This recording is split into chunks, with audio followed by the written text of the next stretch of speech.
después va a disertar Manuel sobre el tema de ataque, y si queda algo pendiente lo charlaremos al final. Sí o sí sigue la misma temática de las 4 preguntas para Valeria y Diego. De hecho, el resto se sacan fotos y se las respondemos, como ven, al grupo. Así que está la pregunta y la respuesta también.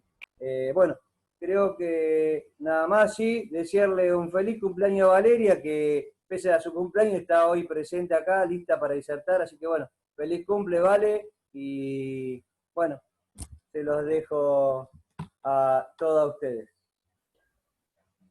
Bueno, muchas gracias y bueno, un gustazo de estar de nuevo con ustedes, con con el próximo módulo que vamos a disertar con Diego, que es sobre lesiones deportivas.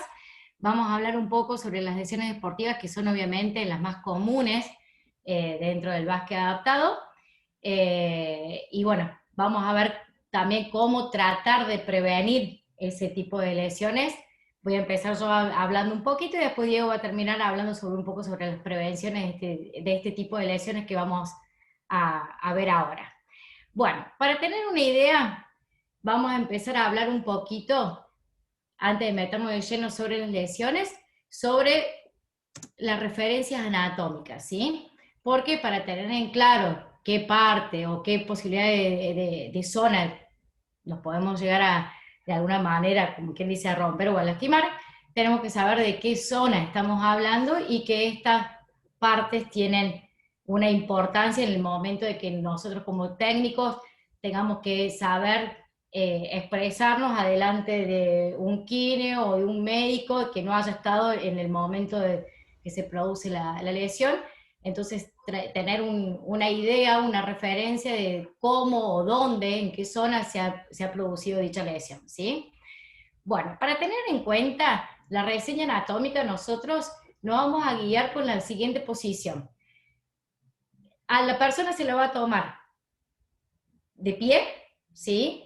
Con los brazos extendidos al costado del cuerpo y con las palmas de las manos mirando hacia adelante. O sea, en esta posición. Ahí. ¿Sí? En esta posición. Desde esta posición nosotros vamos a tener en cuenta las referencias anatómicas que vamos a ir hablando ahora. Bueno, nos vamos a hacer más hincapié en todo lo que es miembros superiores, ¿sí? Porque los miembros inferiores en este caso no lo vamos a considerar, primero para no perder tanto tiempo, y segundo que si se produce alguna lesión en los miembros inferiores puede llegar a ser por alguna contusión o alguna caída, y más de un moretón igual no va a suceder, es muy raro que suceda practicando este deporte, ¿sí? Bueno, vamos a ver a qué nos referimos cuando hablamos de miembros superiores. Es cada una de las extremidades que se fijan en la parte superior del tronco, ¿sí? Cuenta con 32 huesos y 45 músculos. Obviamente no lo vamos a nombrar por acción de cada músculo. Se compone de 4 segmentos. Una que es la cintura escapular, que está formada por la clavícula, este huesito que está en la parte anterior del tronco. Si ustedes se palpan esta zona, todo esto es la clavícula. Y por la cintura, y por la escápula, perdón, ¿sí? Luego pasamos a la zona del brazo, que tenemos un único hueso, llamado húmero. Luego nos vamos a la zona del antebrazo, que es cúbito y radio. ¿Cómo podemos tener una referencia de esta zona en el momento que nosotros tenemos que considerar cuál es el cúbito y cuál es el radio? Hagan de cuenta que el pulgar es la antena de la radio, ¿sí? Hay algún tipo de forma de expresarlo en la parte anatómica que consideramos algunas superficies o algo como para guiarnos, ¿sí? Y en el tema de esto, que son 2 huesitos que están muy cerca, unidos por una membrana entre sí, los referenciamos por esta manera. En la parte externa del antebrazo, que acuérdense que tomamos como palma de la mano hacia adelante, la reseña anatómica, el pulgar nos va a quedar hacia afuera, y esa va a ser la antenita del radio, ¿sí? Luego en la mano, que tenemos carpo, metacarpo, falange, falangina y falangeta. ¿Estamos? De esa manera terminamos con la parte de referencias anatómicas, óseas, ¿no? Bueno, ahora dentro de los músculos principales encontramos, ojo con esto, yo ahora los voy a nombrar, obviamente que me encantaría que después cada uno en su casa, con alguna referencia de libros de anatomía, o tan solo googleándolos, los van a encontrar, y me gustaría que lo tengan en claro. Yo sé que la mayoría de los que están haciendo el curso son profes de educación física, lo hemos visto a esto, hay algunos que tienen conocimiento de fisio y de kine, pero siempre está, nunca está de más tenerlo en claro cuáles son los músculos que vamos a trabajar en cada deporte. En este caso, voy a hacer referencia a los que están comprometidos en el básquet en silla. Bueno, encontramos en la zona anterior el pectoral mayor, ¿sí? Pectoral menor, que está por debajo del pectoral mayor, el subclavio y serratos anteriores.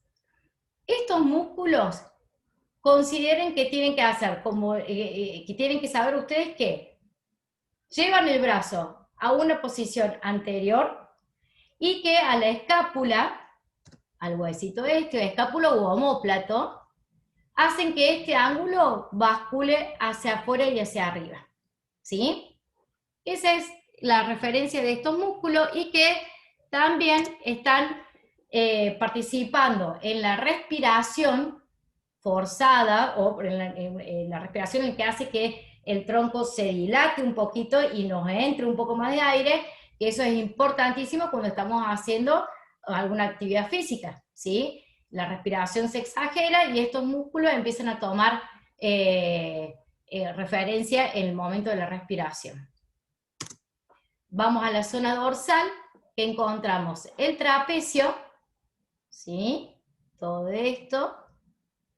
El trapecio, el dorsal ancho, que pasa, toma fibras de donde está el trapecio y ya continúa con sus propias fibras, ¿sí? El elevador de la escápula está acá, justo en el triangulito del omóplato, fíjense, acá se lo estoy delimitando, está en la zona superior, entonces hace que el omóplato suba. Romboide menor y el romboide mayor. ¿Qué es lo que hacen esto? Son totalmente antagonistas a los músculos de la zona anterior, ¿sí? Si en la zona anterior llevábamos el brazo hacia adelante y basculaba el ángulo inferior del omóplato, lo que vamos a hacer ahora es traer al omóplato hacia arriba y hacia adentro, y el brazo lo vamos a llevar desde la posición de hacia adelante, vamos a llevar hacia atrás. ¿Estamos? Luego vamos con la zona del hombro, que vamos a encontrar al deltoides.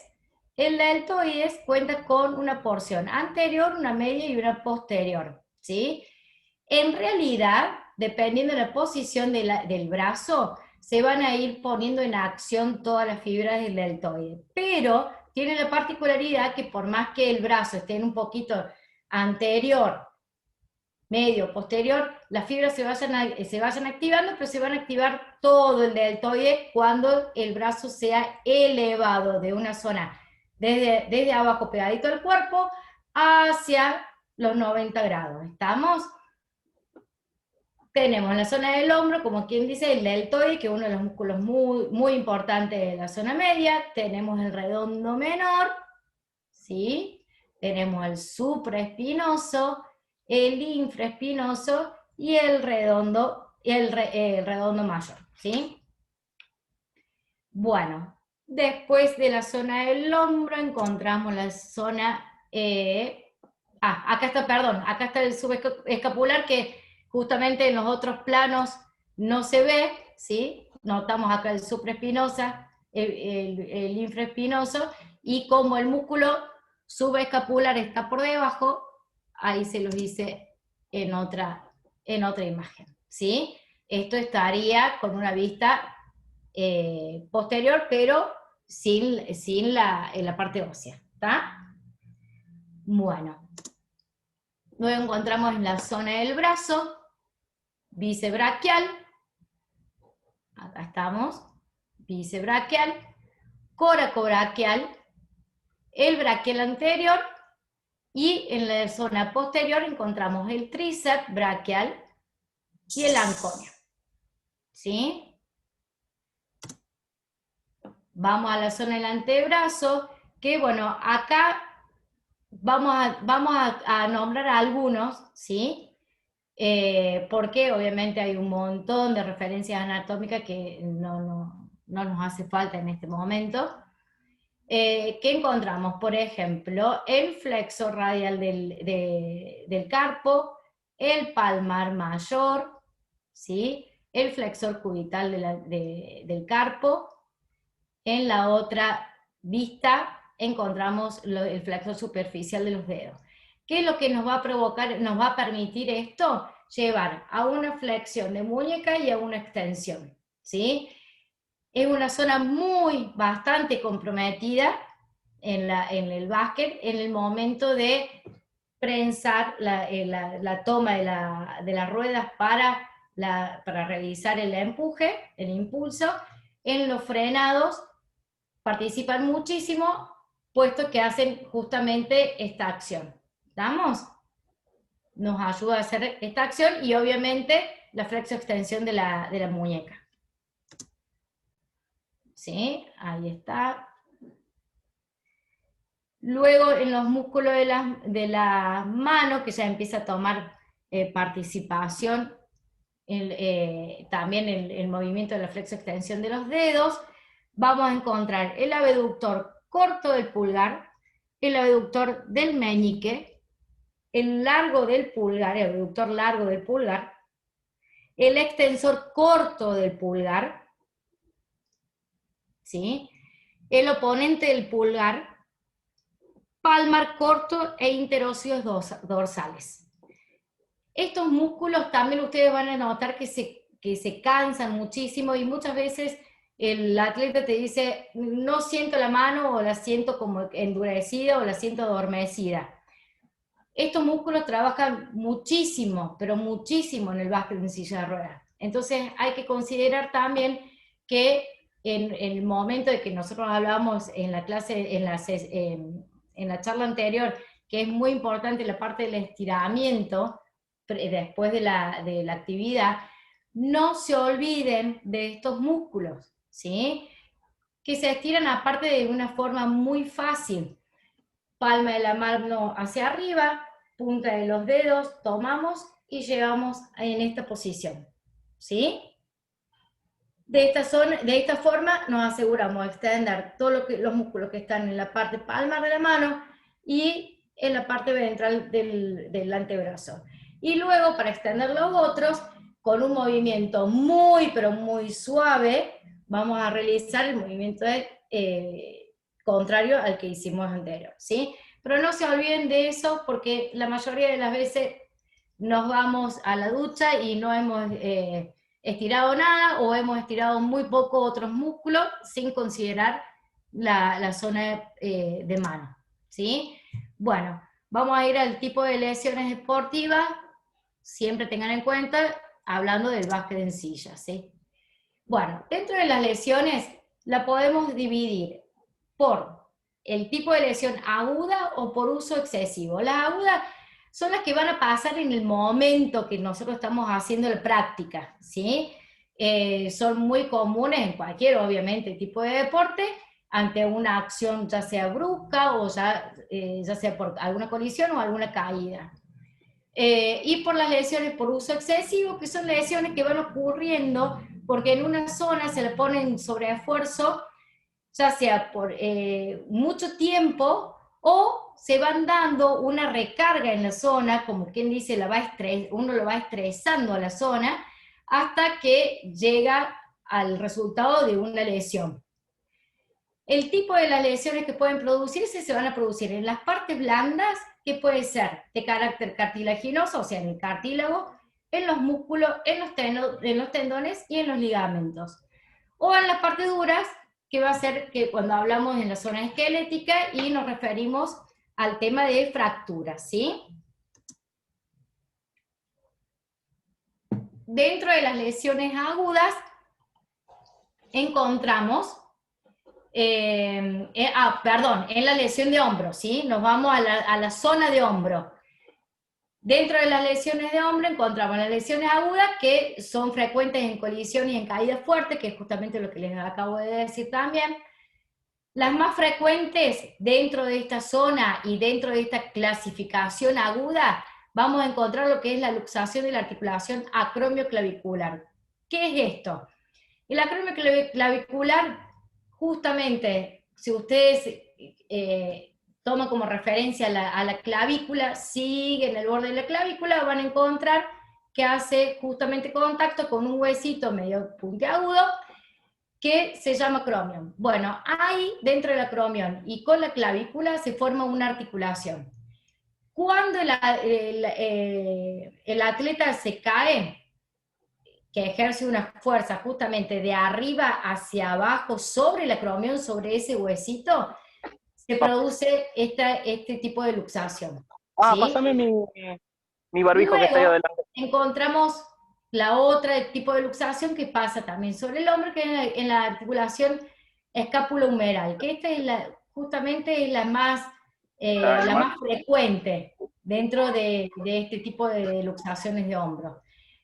Que se produce muchas veces cuando se cae con el brazo en abducción y en rotación externa, ¿sí? El jugador se cae en esta posición y hace fuerza, provocando que la cabecita del húmero salga de esa cavidad glenoidea, ¿sí? Bueno, puede ser una luxación. Yo acá se las voy a nombrar como para que ustedes tengan idea, pero no las vamos a clasificar en este momento, no las vamos a caracterizar, ¿sí? La luxación puede ser de carácter anterointerna, puede ser de antero-superior, inferior o subglenoidea y posterior. Depende cómo haya sido la fuerza, cómo haya sido esa máxima fuerza que se ejerce sobre la zona, va a provocar este tipo de luxaciones. Lo que sí ustedes tienen que tener en cuenta que ante una luxación simple, o sea, sin problema que haya comprometido la zona ligamentaria, ni muscular, ni arterial, nosotros vamos a tener al jugador parado entre 2 y 3 semanas. Perdón, vale. ¿Sí? Perdón, Sí. vale. Leandro, o el que tiene el micrófono prendido, lo puede apagar, por favor. Gracias. Ahora sí, vale, disculpa. Vamos. Bueno. Dentro de las menos frecuentes de las lesiones, vamos a encontrar agudas, ¿no? Estamos siempre acá, todavía estamos acá en las lesiones agudas de hombro. ¿Cuál es la menos frecuente, pero que podemos llegar a encontrar? Es las fracturas o el desgarro del manguito rotador. Y tengan en cuenta esto que les acabo de decir del manguito rotador. ¿Por qué? Porque acá las encontramos sobre las menos frecuentes en las lesiones de carácter agudo. Pero acá, por uso excesivo, encontramos como primera y la más importante es el desgarro del manguito rotador. ¿Qué pasa? ¿Por qué están dentro de las dos? Es una lesión que tiene la particularidad de estar en ambas clasificaciones. ¿Por qué? Porque el manguito rotador es un ligamento bien grueso, ¿sí? Casi del diámetro de un dedo. Entonces, ¿qué pasa? La caída para romperse, por decirlo de alguna manera, este manguito rotador tiene que ser excesivamente muy fuerte. Entonces, es poco frecuente. Pero, ¿qué pasa? Este manguito rotador, ¿sí? Este manguito rotador es justamente la juntada de los músculos subescapular, supraespinoso, infraespinoso y redondo menor. Entonces, ¿qué pasa? Tiene mucha acción, ¿sí? Tiene en sí la acción del hombre de rotación interna y de rotación externa. Entonces, ¿qué pasa? Este ligamento se va degenerando con el tiempo, se va, como quien dice, deshilachando o pelando. Entonces, sucede que se vuelve tan frágil que justamente por mini traumatismos, que son justamente muy repetidos, provocan esta degeneración. Entonces, ¿qué sucede? Ante una caída, o ante un golpe, o ante un movimiento fuerte, provocamos la ruptura de ese manguito rotador, ¿sí? Pero en realidad, la mayoría de las veces, el 90%, es por el uso excesivo. Se produce en una situación aguda, en una situación de juego, en una situación de esfuerzo, en una situación de práctica, que sucede en el momento, como lo habíamos dicho, que sucede en la aguda, pero tiene atrás una antesala que viene por ser el uso excesivo. ¿Estamos? Dentro de la de uso excesivo encontramos también la artrosis de hombro, que es una patología degenerativa que va deteriorando el cartílago de la articulación. Justamente a medida que este movimiento se provoca y no se va teniendo en cuenta y ayudando a que no suceda estas cosas, se va deteriorando. Y bueno, justamente encontramos lo que es artrosis de hombro. Hay un desgaste de la zona de las piezas óseas. Tenemos otra, que es la capsulitis adhesiva del hombro, que se va produciendo justamente dentro de la articulación. Vieron que yo recién les decía el húmero y la cavidad glenoidea. Dentro por fuera de esa articulación se va tejiendo como una red, ¿sí? Como una cápsula. Esa cápsula se provoca muchas veces cuando hay mucho tiempo de descanso de la zona, ¿sí? Que justamente se da en la mayoría de los casos por tanto tiempo de no actividad por recuperación de otra lesión. Entonces, por eso tenemos que tener mucho en cuenta cuando hablamos sobre la prevención de las lesiones.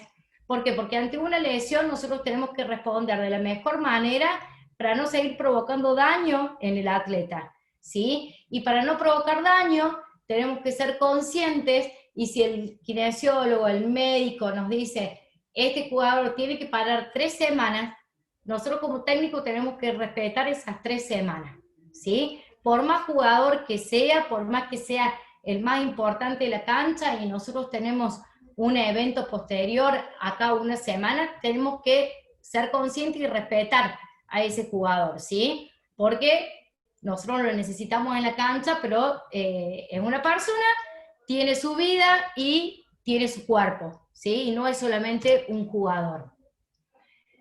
Nos vamos a ir ahora a las lesiones de codo. También seguimos separándolas en las lesiones agudas y en las lesiones por uso excesivo. Dentro de las lesiones agudas, gente, encontramos lo que es la esguince y lo que es la luxación, ¿sí? En la esguince va a suceder, obviamente, ante una caída o un golpe, la articulación pierde la estabilidad, y ¿qué es lo que vamos a encontrar en la zona? Dolor, inflamación, hematoma, ¿sí? E impotencia funcional. Quiere decir que no lo va a poder mover, o lo va a mover con mucha dificultad. Dentro de la luxación, vamos a encontrar, dentro de la luxación, que nos dicen la sensación esa que el húmero o el brazo se me desencajó, te voy a decir. Es como una sensación como que se ha salido del lugar, y obviamente por más que intenten volverlo, no lo pueden realizar porque está como trabado, ¿sí? Justamente acá uno de los problemas va a ser la imposibilidad para moverlo. ¿Cuándo se produce esto, o cuándo puede llegar a suceder?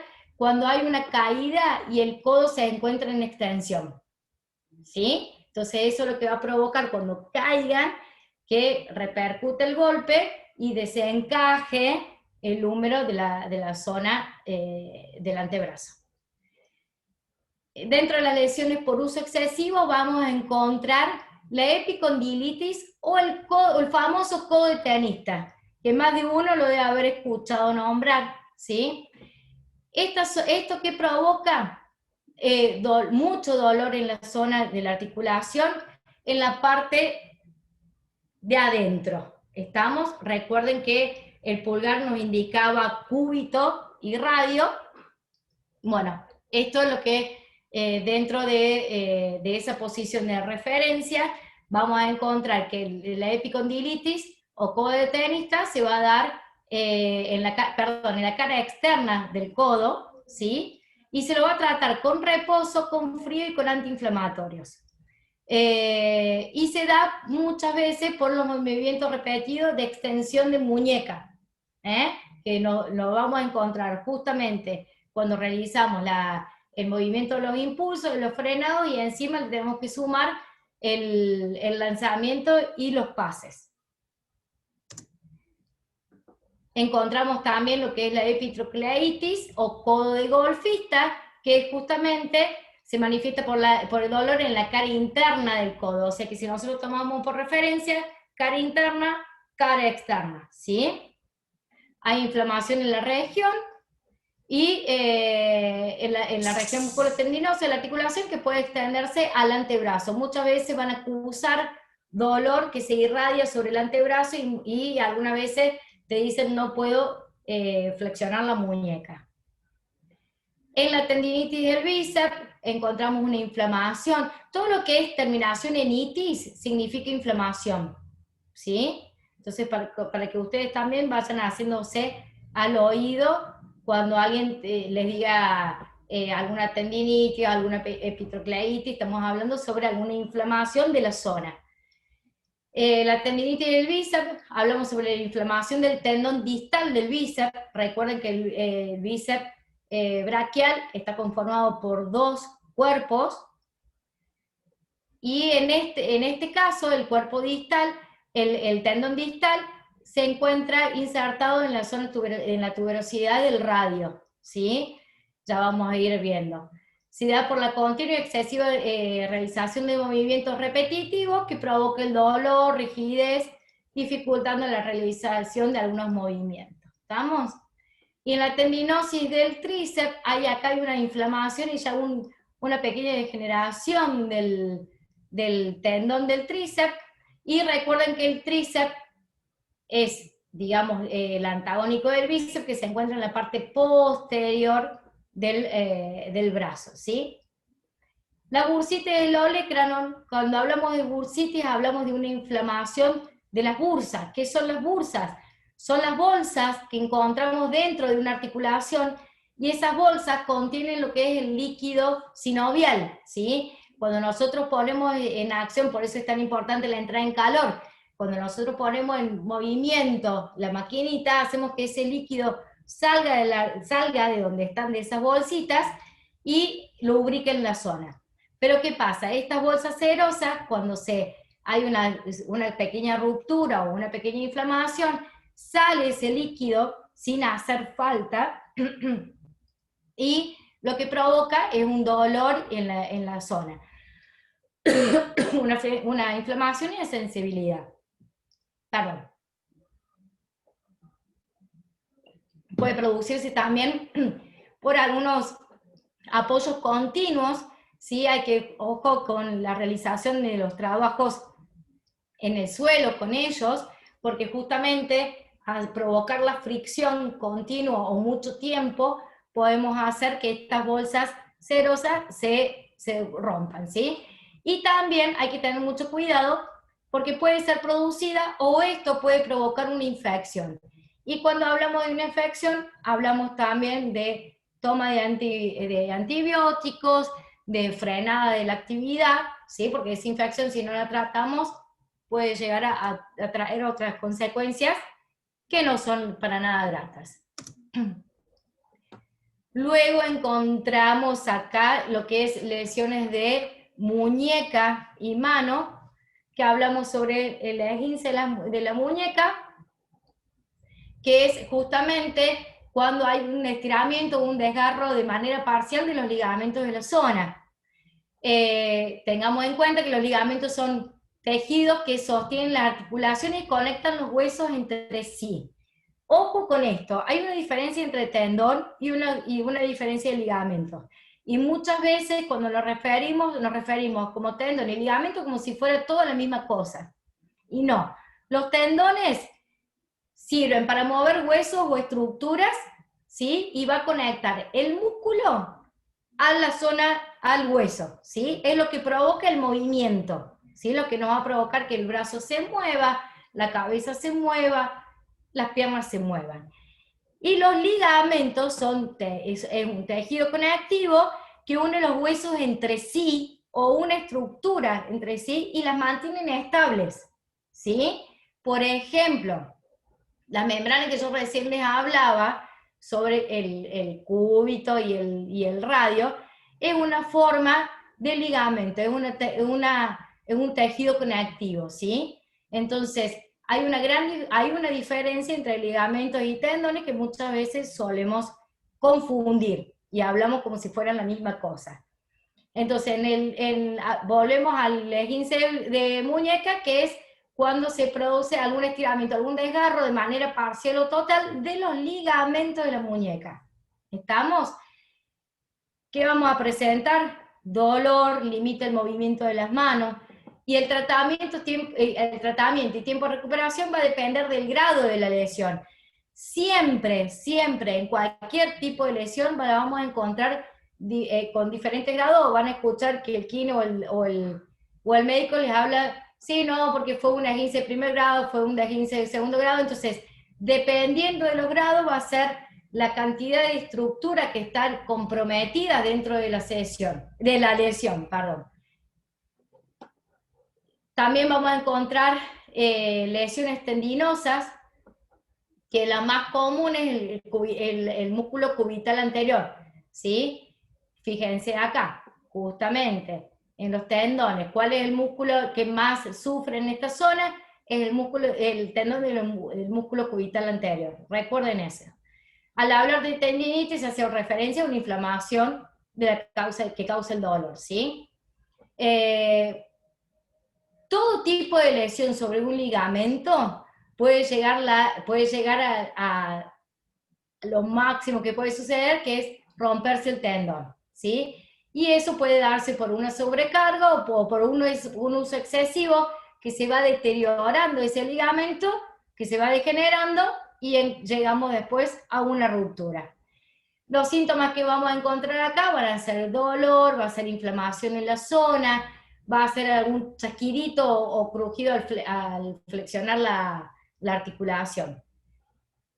Después vamos a encontrar también lo que es la fractura del extremo distal del radio, que esta área ósea del radio que es la que está más cerca, digamos, de la muñeca, y algunas veces vamos a tener que llevar, según la lesión, a una corrección quirúrgica, puesto que muchas veces esta zona se rompe y se desplaza, ¿sí? Entonces, al haber algún desplazamiento o algo similar, sí o sí hay que corregir quirúrgicamente. Algunas veces con un yeso o con una férula es suficiente. Todo depende del grado de la fractura, ¿sí? La fractura del escafoide. El escafoide, gente, es el hueso, uno de los más chiquitos que tenemos en el cuerpo. Se encuentra bien cerquita en la muñeca, y es uno de los huesitos ya de la mano, pero es un huesito pero tan irradiado, que miren lo que va a pasar si se produce una fractura de este hueso. De 8 a 10 semanas, donde el jugador no puede justamente hacer el movimiento de prehensión, justamente el movimiento de apoyo para lanzar. ¿Y por qué? Porque va a causar dolor en la mano, ¿sí? Y en el pulgar. Entonces, ¿qué tenemos que hacer ante estas situaciones? Una de las cosas más importantes, que yo creo que lo nombraron también uno de los profes en las charlas anteriores, que es aprender a caer, ¿sí? Y yo creo que el encuentro anterior también lo hemos dicho con Diego, que es aprender a caer. El atleta tiene que aprender a cómo utilizar su cuerpo, ¿sí? Y a entrenar esa parte. Se entrena cómo caer, como así se entrena cómo levantarnos, se entrena cómo caer. ¿Para qué se va a entrenar cómo caer? Justamente para evitar lesiones, ¿sí? Y fíjense que ante una lesión de uno de los huesitos más chiquitos del cuerpo, nos para el atleta 8 o 10 semanas, ¿sí? Entonces, eso ténganlo muy en cuenta. Bueno, y llegamos ya al final de las lesiones de los dedos, que vamos a encontrar esto es lo más común, lo más común, que son los esguinces, las fracturas y las luxaciones, ¿sí? El esguince es distensión o desgarro de los ligamentos que dan soporte a la articulación, los ligamentos que van entre falange y falange, o falange, falangina y flageta, y dependiendo de la gravedad, vamos a tener una recuperación de 2 o 4 semanas, o hablamos de unas 6 a 8 semanas también. ¿Qué es lo que vamos a encontrar? Aumento del volumen, o sea, inflamación, dolor y equimosis de dedos. ¿Qué es lo que es la equimosis de dedos? Gente, el hematoma, el moretón, ¿sí? Uno de los síntomas principales que vamos a encontrar en una esguince es el moretón. ¿Estamos? La fractura se va a producir cuando, por ejemplo, hay una caída con la mano, cuando se golpea un objeto o alguien nos cae arriba, cuando quedan los dedos, ¿sí? Entre medio del aro y de la rueda, y justamente se produce un movimiento brusco o un choque de costado, nos puede provocar la fractura, ¿sí? O tenemos agarrado la rueda con el aro y venimos y chocamos con otro jugador. Ahí nos puede producir la fractura de los dedos. Va a presentar dolor, inflamación, moretón, deformidad, ¿sí? Vamos a ver que algo pasó en ese huesito. Y bueno, ¿cuál va a ser el tratamiento? Inmovilización, con yeso o con férula, y considerando la gravedad, va a haber o no una cirugía. Y la luxación se produce cuando los huesos de los dedos se desplazan fuera de su posición normal. Y me río porque algunas veces te cae el jugador con el dedo apuntando para cualquier lado. ¿Qué pasó? Pasó una luxación, ¿sí? ¿Qué vamos a encontrar? El aumento del volumen, dolor y el moretón. ¿Qué vamos a hacer ante este tipo de lesiones? Si contamos con un kinesiólogo, con un médico que está en el lugar, hasta nosotros mismos vamos a ver si podemos hacer una reducción de la luxación. Y me refiero más que todo a la luxación en general, porque muchas veces cometemos el error o queremos acomodar la zona. Y si no tenemos la idea de cómo acomodar la zona o qué tipo de luxación fue, podemos llegar a comprometer la zona arterial y en realidad el paquete arterial y venoso, ¿sí? O sea, por querer hacer un bien de corregir una parte que salió del lugar, terminamos rompiendo y comprometiendo a lo mejor la misma zona, pero de peor manera. Entonces, ¿qué es lo que vamos a hacer? Nosotros como técnicos, tratar de obviamente tranquilizar al atleta, tranquilizar al deportista y llamar a algún profesional idóneo. ¿Qué va a suceder? O bien lo van a llevar, dependiendo de la gravedad y dependiendo si se puede o no corregir, se lo va a corregir en el lugar y se lo va a llevar sí o sí de nuevo, sí o sí a un hospital, o se lo va a llamar a algún médico para ver si se puede llegar a hacer alguna placa o para poder ver si está en la zona correcta y si no se ha dañado en la vuelta de posición.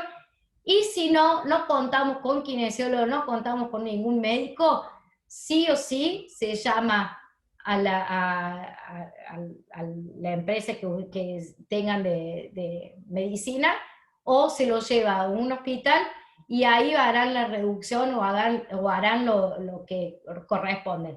Muchas veces esa reducción se hace ya directamente en quirófano porque va a depender también el tiempo de que ha sucedido la lesión, ¿sí? Pero ojo, muchísimo ojo con el tema de las luxaciones. En el esguince, obviamente, lo que vamos a hacer es tratar de que la zona no se mueva. Obviamente, siempre ustedes no metan mano, no por ayudar, como les dije recién, por ayudar empeoramos la situación. Siempre a un profesional que sea idóneo en el tema, ¿sí? Bueno,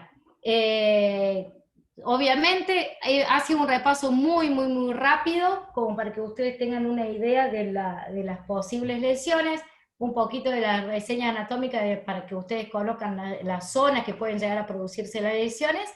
Y bueno, y ahora le doy pie a Diego para que siga complementando esta charla.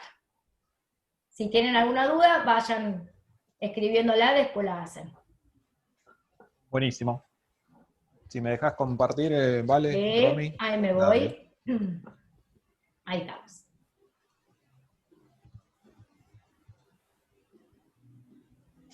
Bueno, ahí se ve bien.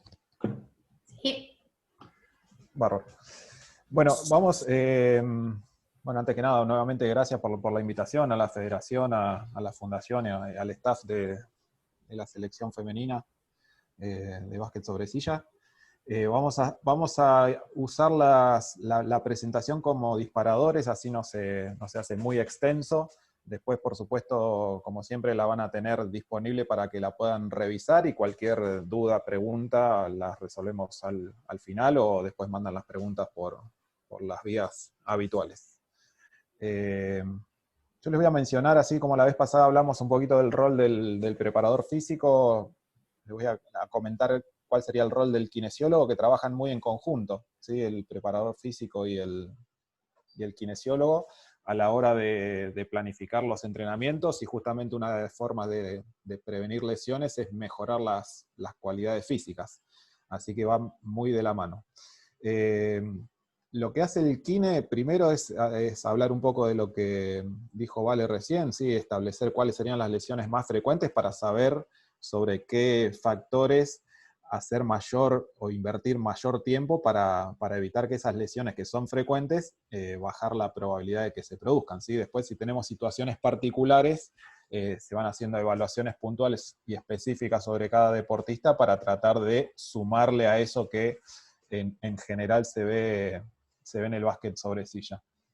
Entonces lo que hacemos inicialmente es tratar de detectar en cada deporte cuáles serían las lesiones más frecuentes, y eso nos da la pauta de un mecanismo de lesión, como dijo Vale recién, si es una caída y hay muchas caídas, bueno, una intervención ideal sería entrenar la caída y para que caigan bien, y a esa caída darle un soporte muscular como para que si tiene que amortiguar una caída, la musculatura responda correctamente, ¿sí? Y sobre qué grupos particulares debemos hacer mayor hincapié.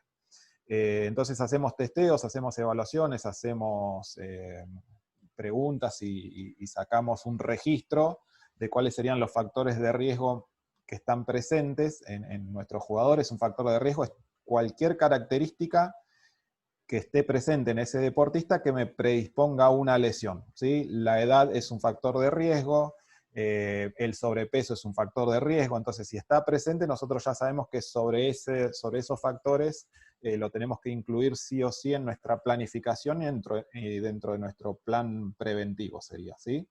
Y ahí junto con el preparador físico lo incorporamos al entrenamiento habitual de la semana o preveemos algún plancito extra complementario al entrenamiento que hace con el equipo. Y por supuesto, además de la prevención, trabajamos sobre los jugadores que se lesionan, ¿sí? Lo principal que hacemos los kinesiólogos es devolver la función, ya que cuando aparece una lesión, sabemos que el rendimiento y la posibilidad de movernos y de hacer fuerza disminuye. Entonces nos focalizamos en ese aspecto.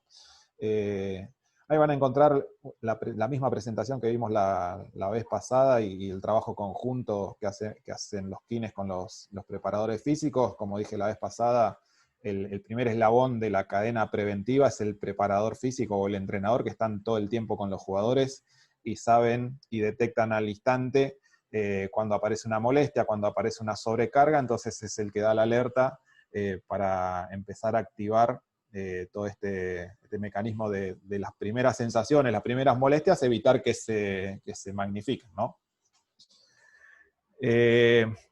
Esto es un trabajito que no hace falta que lo estudien ni nada de eso, nosotros buscamos bibliografía que nos dé nos den pautas de trabajo, y sabemos que por los estudios y las investigaciones que se hicieron, el hombro es el sitio que más lesiones presenta en el deporte, en el básquet sobre silla, y dentro del hombro, de la estructura que mencionó Vale recién, el manguito rotador, que son esos músculos que hacen las rotaciones del hombro, son los que más se lesionan.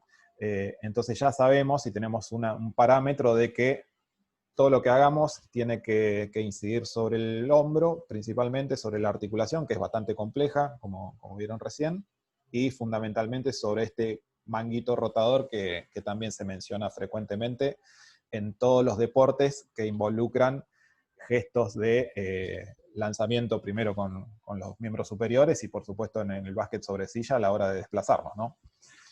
Los factores de riesgo podemos dividirlos en dos grandes grupos, unos que no podemos hacer mucho, que son los no modificables, ¿sí? Como la edad, no podemos incidir. El aumento de índice masa corporal también en determinados casos podemos llegar hasta ahí.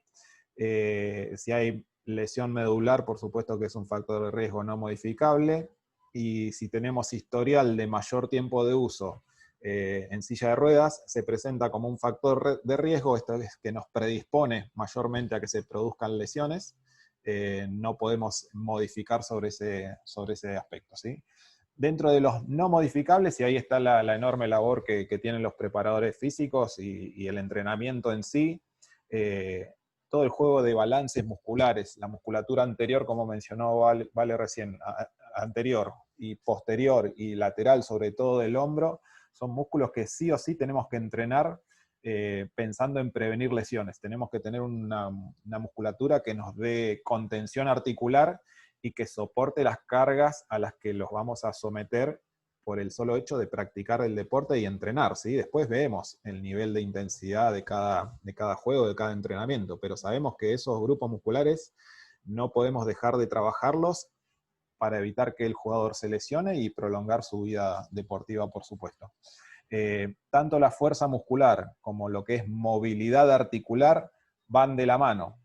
Habitualmente se entrena solamente la fuerza y queremos jugadores enormes, pero queda un poquito relegado el tema de la movilidad, y sin movilidad la musculatura trabaja diferente, se sobrecarga mucho más, entonces es un aspecto que hay que trabajar a la par de cómo se trabaja la fuerza. ¿Y cómo se trabaja la movilidad?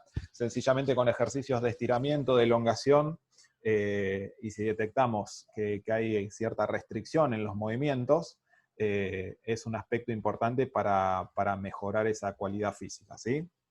Esto tiene que ver también en relaciones que se encontraron. Mayor tiempo de juego se inflama el tendón del bíceps, que en este caso es la parte proximal.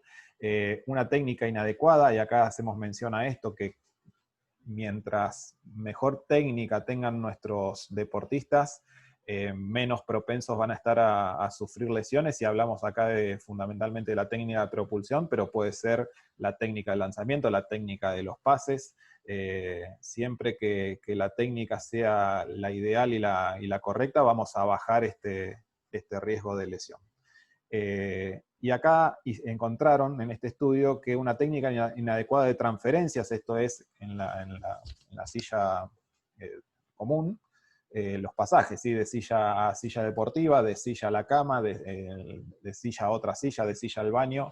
Es importante que también en su vida cotidiana sepan y tengan buena técnica a la hora de hacer los desplazamientos y las transferencias, ¿sí? Siempre que la técnica sea lo más ideal posible, vamos a bajar el riesgo de lesionarnos. Nosotros dijimos que el kinesiólogo trata de devolver a la función una vez que el deportista se lesiona, ¿sí? Para devolverlo a la función tenemos que conocer cuáles son las acciones de juego principalmente, ¿sí? Después bajarlos a la especificidad de cada deportista. Si tenemos un deportista que por sus características es rápido y ágil, su función a devolver va a ser esa.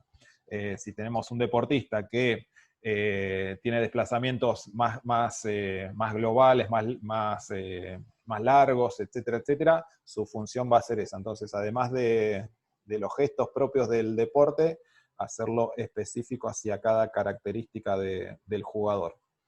En básquet sobre silla sabemos que las acciones de mayor intensidad o que demandan mayor acción de la parte músculo-tendinosa y articular son cuando aceleramos, hacemos arranques de 0 a la aceleración, los frenos, cuando venimos desplazándonos e intentamos frenar de golpe, los lanzamientos y los pases y recepción, siempre que el pase venga desviado, entonces tengo que hacer un esfuerzo y tengo que exigirme un poquito más. La repetición de esos gestos son los que me van a llevar a sobrecargar mayormente las estructuras, ¿sí? Parámetros importantes para pensar en estos gestos que producen mayor sobrecarga sobre estas estructuras son la intensidad de los movimientos, la velocidad a la que aplico esa carga. Recién Vale habló de una caída es sostener el peso del cuerpo a una velocidad elevada. No es lo mismo si yo me pongo a hacer flexiones en el piso de brazos, como para entrenar, que puedo manejar una velocidad más lenta, eso no sobrecarga tanto la estructura y la intensidad, el peso que estoy movilizando es el mismo. Ahora, si yo caigo y tengo que frenar de golpe, es el mismo peso, pero a otra velocidad, ¿sí? Eso se va distribuyendo en los diferentes gestos también del deporte. Y sobre todo la cantidad de veces que hago esos esfuerzos, ¿sí? Si durante el partido soy un deportista con características de movimientos rápidos y ágiles, es cuántas veces hago eso por tiempo, por minuto, por periodo de juego, ¿sí? Eso hace referencia al volumen, y si no le ponen cantidad de veces y estamos hablando de lo mismo.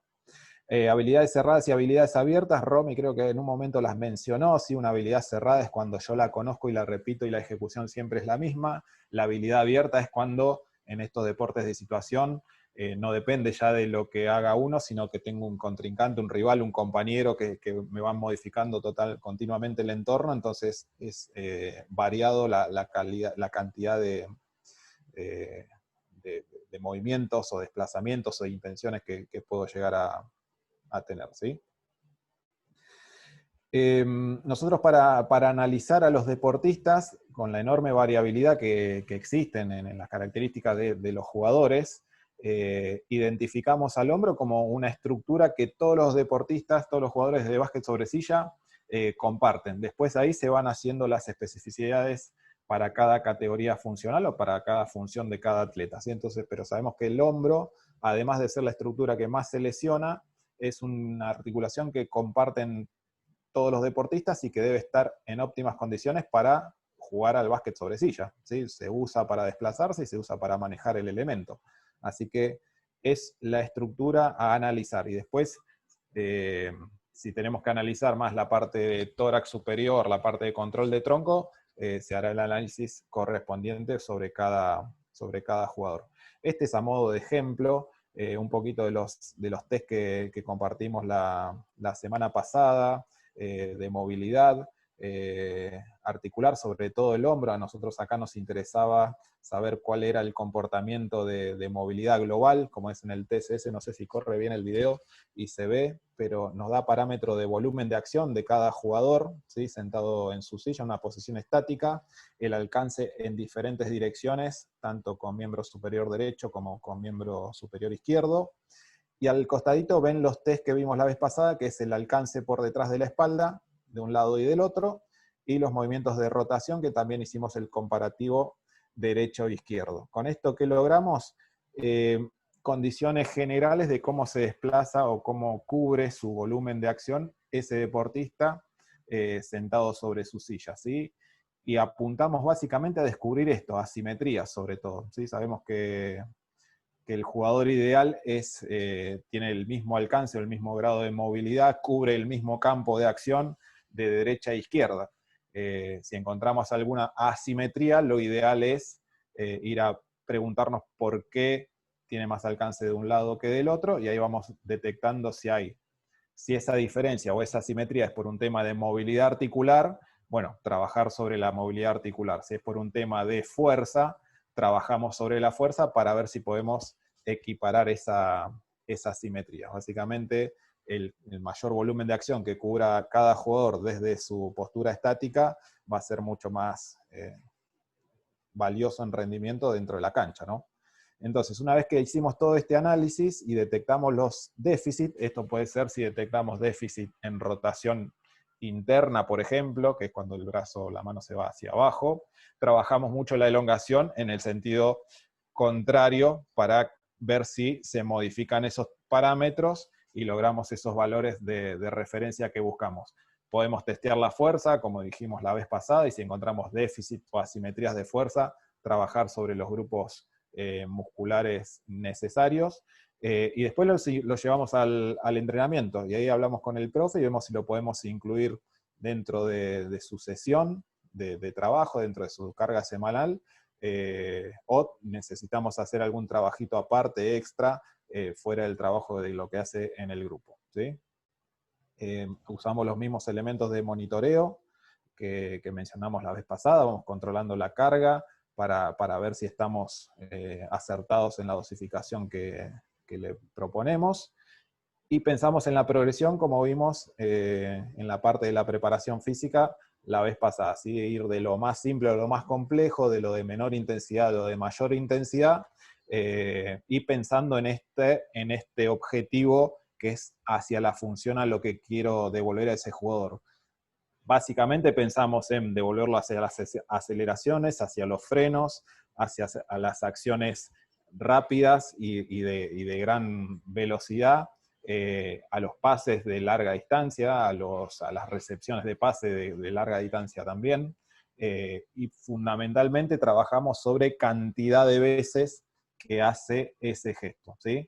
En base a eso decimos, bueno, queremos que hagas 10 veces esta aceleración, pensamos en pausas de recuperación total y después lo llevamos hacia esas 10 veces con menos pausa de recuperación y vamos modificándolo y trabajándolo con el profe también. Así, resumiendo a grandes rasgos, las lesiones más frecuentes en el básquet sobre silla son aquellas por sobreuso o por sobrecarga excesiva, como dijo Vale, que esto es repetir muchas veces una ejecución. Entonces debemos preparar a la estructura para que pueda soportar. Ya sabemos que va a ser muchas veces la propulsión, ya sabemos que va a ser muchas veces detenciones. Eso no lo podemos modificar porque las acciones de juego son así. Entonces lo que tenemos que hacer es preparar las estructuras para que soporten la cantidad de veces que tienen que hacer esos gestos, ¿sí? Y prepararlo es mejorar la movilidad y trabajar sobre la fuerza, y eso que lo pueda sostener muchas veces y mucho tiempo. Es importante, como dijo Vale, no solamente pensar en el hombro, si vemos una estructura que se lesiona mucho, sino en todo el complejo de la escápula, del tronco, pensar en la movilidad, en los músculos que están próximos a la articulación. Es muy importante también para el hombro la fuerza de prensión del grip, porque si no tengo buena fuerza de prensión de grip, todo lo que no haga la mano lo va a hacer el hombro, entonces se termina sobrecargando el hombro. Entonces es importante que se trabaje ese aspecto también.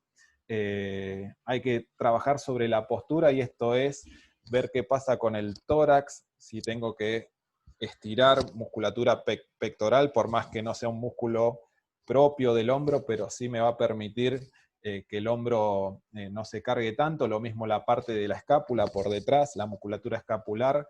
Si tengo buen recorrido y la escápula está bien libre y bien móvil, las estructuras del hombro se van a sobrecargar menos, entonces la movilidad de la zona dorsal de la columna, si estoy muy encorvado para adelante, el hombro para levantar la mano tiene que hacer mucho esfuerzo, entonces se va a terminar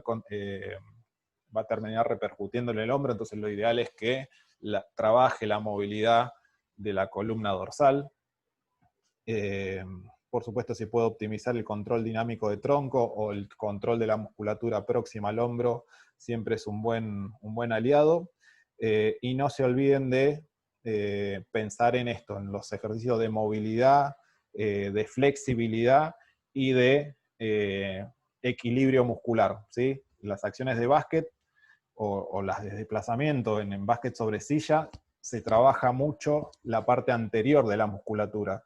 y si no tengo un buen equilibrio con la musculatura posterior, se termina resintiendo en la articulación del hombro. Así que, nada, esos aspectos, esos tips, después en las diapos cuando lo lean, van a hacer un poquito un análisis un poquito más preciso de lo que le conté recién, y cualquier cosa, cualquier duda, cualquier comentario nos hacen las preguntas, pero básicamente, hacia modo general, el rol del kine sería básicamente apuntar a estos aspectos de las cualidades físicas.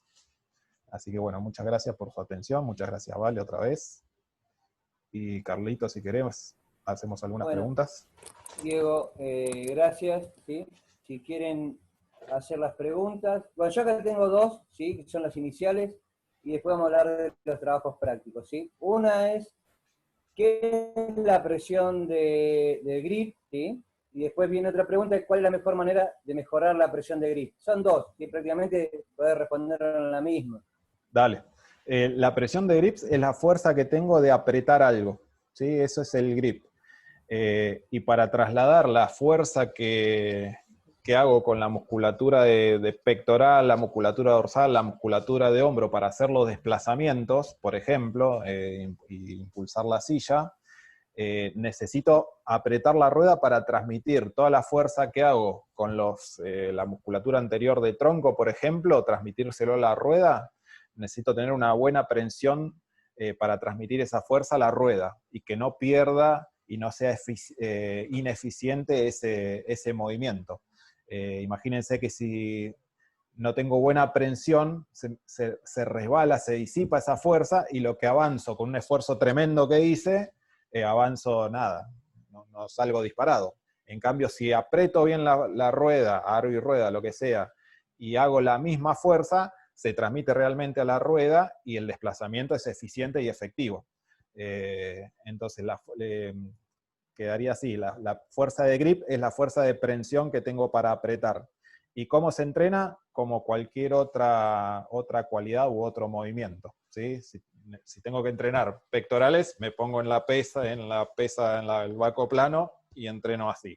Si quiero mejorar la fuerza de prensión, se trabaja haciendo prensiones. Y hay diferentes elementos. Hay grips, se llaman directamente, con resistencia, que trabajo la fuerza de prensión de la mano. Se pueden utilizar pelotas con diferentes densidades, como para trabajar la fuerza de prensión, y de esa manera mejorar, ¿sí?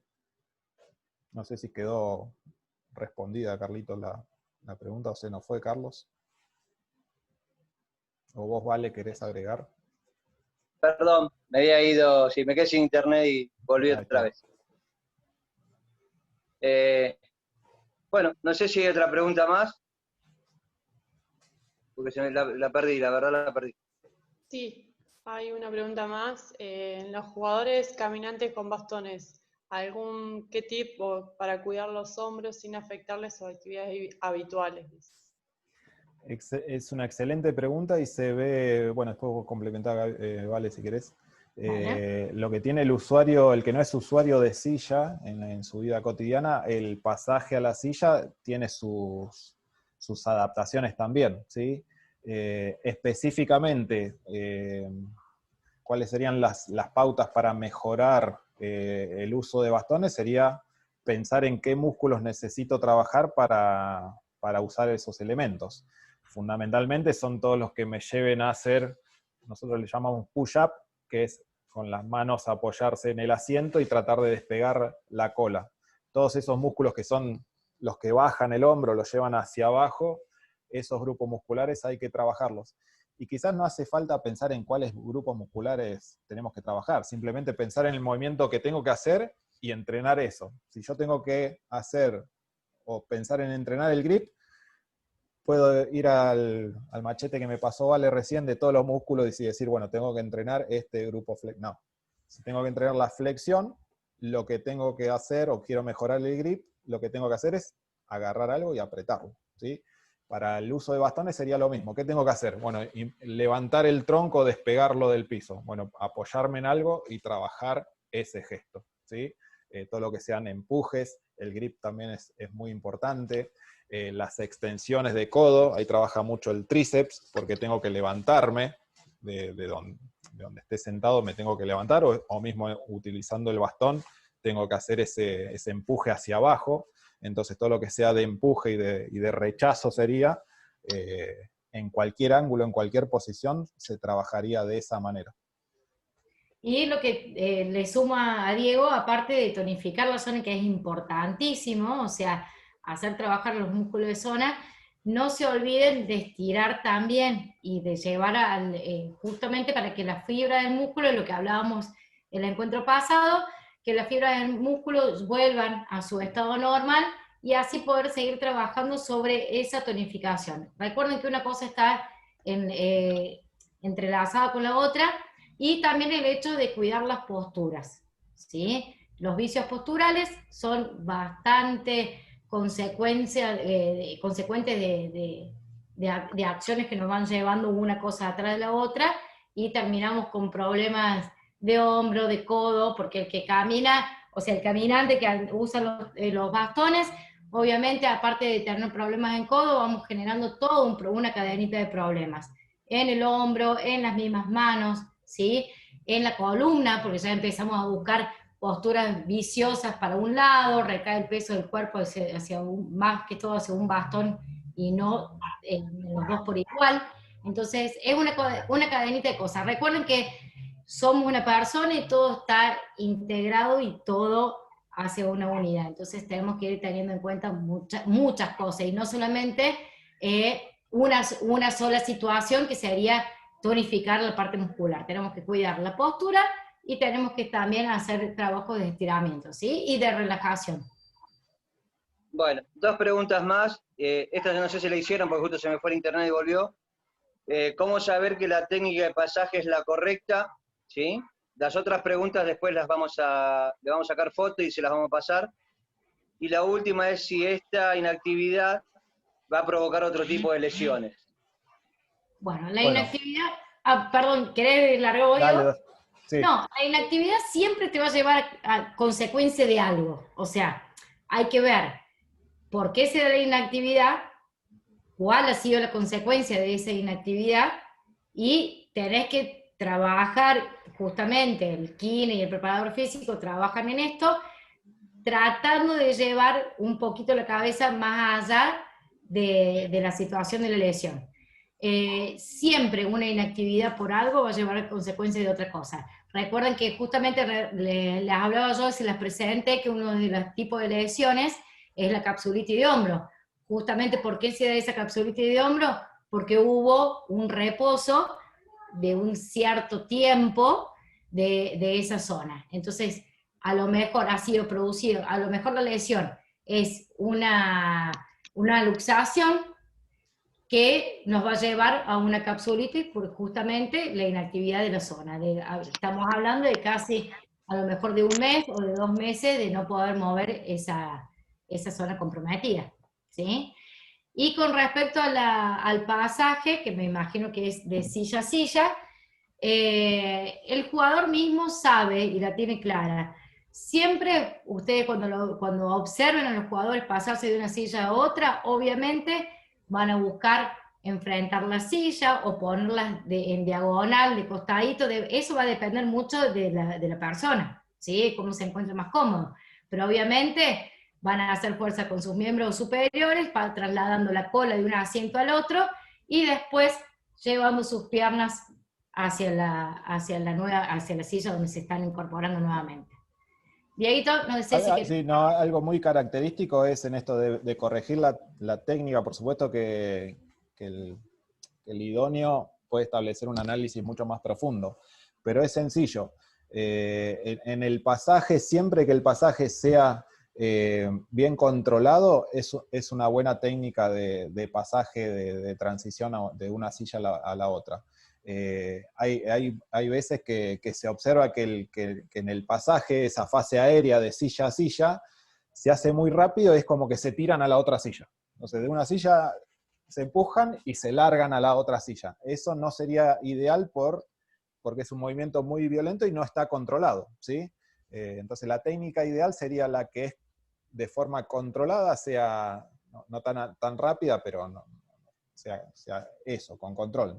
Ni muy lento ni muy rápido, pero que sea controlada y que en todo momento tengo control de esa posición, ¿sí? Y que evitar en todo momento esto de pasar saltando de una silla a la otra o de una silla a lo que sea, pero es una forma muy sencilla de analizar, ¿sí? Siempre que sea controlado, y esto tiene que ver mucho la fuerza muscular que tengo para hacer ese pasaje, ¿sí?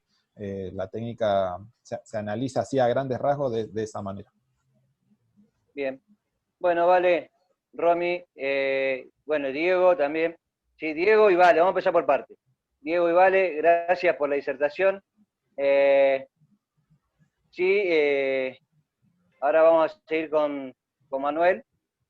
Las preguntas que quedaron pendientes, Romy o Mariel ya le sacaron una foto correspondiente para después poderlas responder, se las mandamos como la otra vez para que puedan responderlas y ya tener todas las preguntas. De hecho, estas mismas preguntas que se hicieron ahora se van a volver a responder por escrito para que ya queden mejor. Y bueno, para después darle paso a Manuel, son 2 minutos lo mío, ¿sí? Aclarar que el tema de las notas con respecto a los trabajos prácticos se van a mandar en el día de hoy, ¿sí? Todos aquellos, son entre 16 y 17 personas las que no me llegaron o no están los trabajos prácticos, tienen en vez de una nota o una letra R en color rojo. Eso implica que tienen que rehacerlo al trabajo práctico número 1, ¿sí? Recuerden que el trabajo final es en Playbook, ya tienen una explicación de cómo se hace. Si no lo llegan a comprender, en la semana esta seguramente haremos un Zoom con aquellos que no lo comprenden y lo vamos a explicar. Y el trabajo 2 también va a ser enviado en esta semana junto con el trabajo final. Aclaración importante.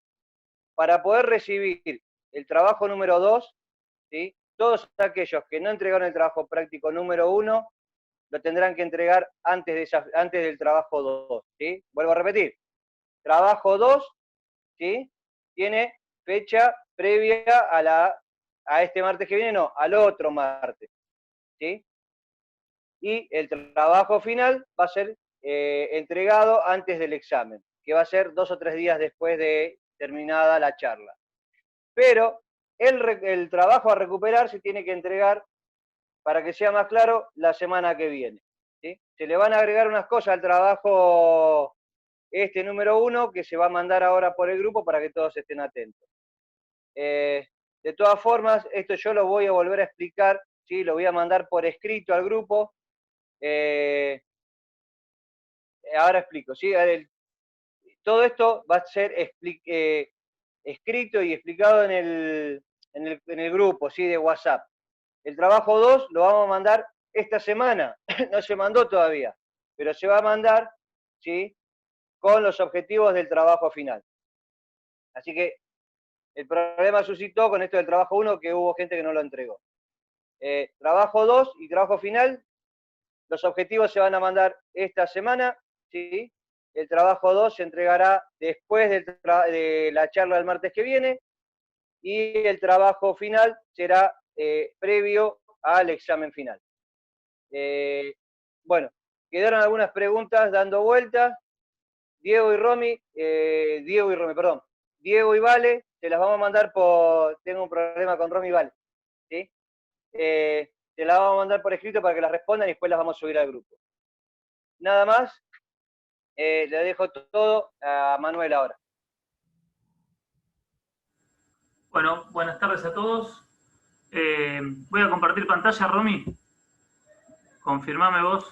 Sí. Si se comparte. A ver. ¿Ahí se está compartiendo? Sí. Empezaste. ¿Sí? Todavía no se ve, pero empezaste a compartirlo. Tengo que ir arriba me dijiste para que se pase para que se vea bien la diapositiva.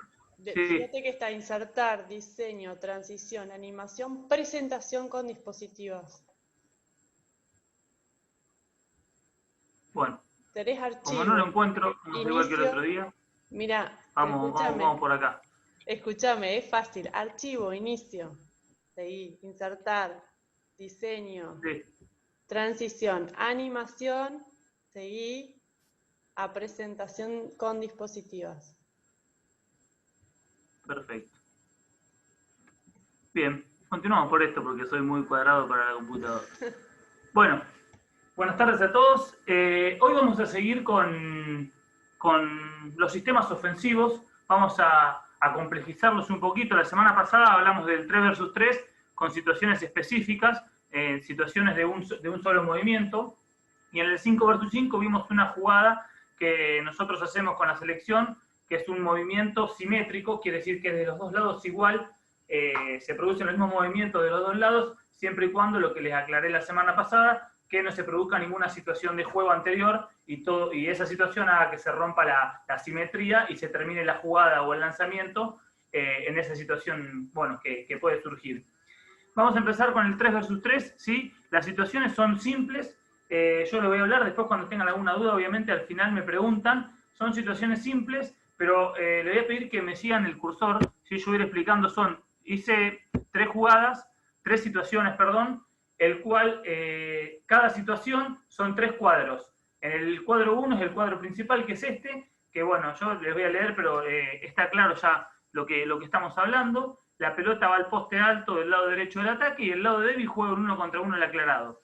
Así iniciaría la situación del ataque, siempre y cuando la defensa me deje llegar a esta situación, ¿sí? Por lo general, cualquier situación de 3 versus 3 empieza con 1 en el eje y 1 de cada lado atacando, salvo que la defensa no me deje ir para un lado o esté planteando tácticamente que este jugador para este lado no va porque tiene mejor porcentaje de gol y demás. Por lo general, los ataques en 3 versus 3 empiezan con esta situación. Por lo general digo porque, como ya les dije la semana pasada, en el básquet en silla se producen muchas situaciones que tal vez, si tenemos que explicar una por una, tenemos muchas situaciones a analizar en una misma jugada. Entonces, acá empezamos con una situación clara, la pelota en el eje, ¿sí? Del lado derecho del ataque, el jugador está en el poste alto, ¿sí? Un poquito más afuera del poste alto porque está el defensor en el poste alto, lo que hace que este esté un poquito más lejos, y del lado izquierdo el jugador está en el poste medio, ¿sí? En la primera situación lo que va a pasar es que el jugador del eje, vamos a ponerle el jugador 1 al del eje, le pasa la pelota al jugador 2, que es este que yo pongo el cursor, ¿sí? Que está en el poste alto. Recibe la pelota. Y del lado contrario está jugando un aclarado 1 versus 1. Aclarado le decimos cuando juegan 1 versus 1 contra el defensor, ¿sí? Defensor contra atacante. Entonces, el jugador 3, que sería este que estoy acá poniendo el cursor, está jugando un aclarado, ¿sí? Al jugador que lo está defendiendo. A eso le decimos aclarado. Estaría bueno que esta terminología la tengamos en cuenta, porque tal vez vamos a hablar bastante de este tema ahora, entonces para que quede bien claro. Por lo general el aclarado en el 5 versus 5 o en el 3 versus 3 es 1 contra 1 del lado opuesto al balón, ¿sí? Puede pasar que sea 1 contra 1 del lado del balón, puede pasar, ¿sí? Pero bueno, son situaciones muy específicas que por lo general no se dan, y menos en el básquet en silla de ruedas porque hay una ocupación de los espacios que es mucho más grande que en el básquet convencional por un tema lógico de la silla de ruedas. Pero bueno, ya aclarado este tema, la primera situación entonces es la pelota va a ir al poste alto, ¿sí? Del lado derecho del ataque. El jugador del eje que pasa la pelota, lo que hace es, luego de pasar la pelota, amaga que va a ir por el medio y hace un cambio posicional y se va al lado izquierdo del ataque, donde está la flecha grande, bueno, se va para ese lado izquierdo. Entonces, la situación, ¿cómo quedaría? A continuación, la situación sería esta. El jugador que está en el poste alto es el que tiene la pelota, estaría jugando un 1 contra 1 con pelota, y del otro lado se produce una defensa en una línea vertical, ¿sí? La línea vertical, ¿por qué? Porque está en lo que sería la prolongación de la línea de la llave, ¿sí? Las líneas pueden ser verticales o horizontales o diagonales, pero al fin es una línea. La de los jugadores rojos están defendiendo en una línea vertical, ¿sí? No se confundan cuando vayamos después la semana que viene o la que sigue a ver las defensas en líneas o los ataques a la línea, porque esto es una defensa en línea vertical, ¿sí? Quiero que quede claro esto. Y los jugadores del ataque lo que están haciendo es jugar un 1 contra 1 en un espacio reducido. ¿Por qué en un espacio reducido? Porque la situación que viene luego, ¿sí? que vamos a mostrar, implica que ellos intentan jugar por un espacio corto. No quiere decir que si gana el 1 contra 1, por ejemplo, el jugador que está en el poste medio alto, este que tengo el cursor, si gana el 1 contra 1 por adentro, no quiere decir que no le van a dar la pelota y va a ganar. sino que estamos explicando la situación para que tenga una continuidad, ¿sí? Y no se tire en la primera situación, suponiendo que la defensa no lo deja pasar.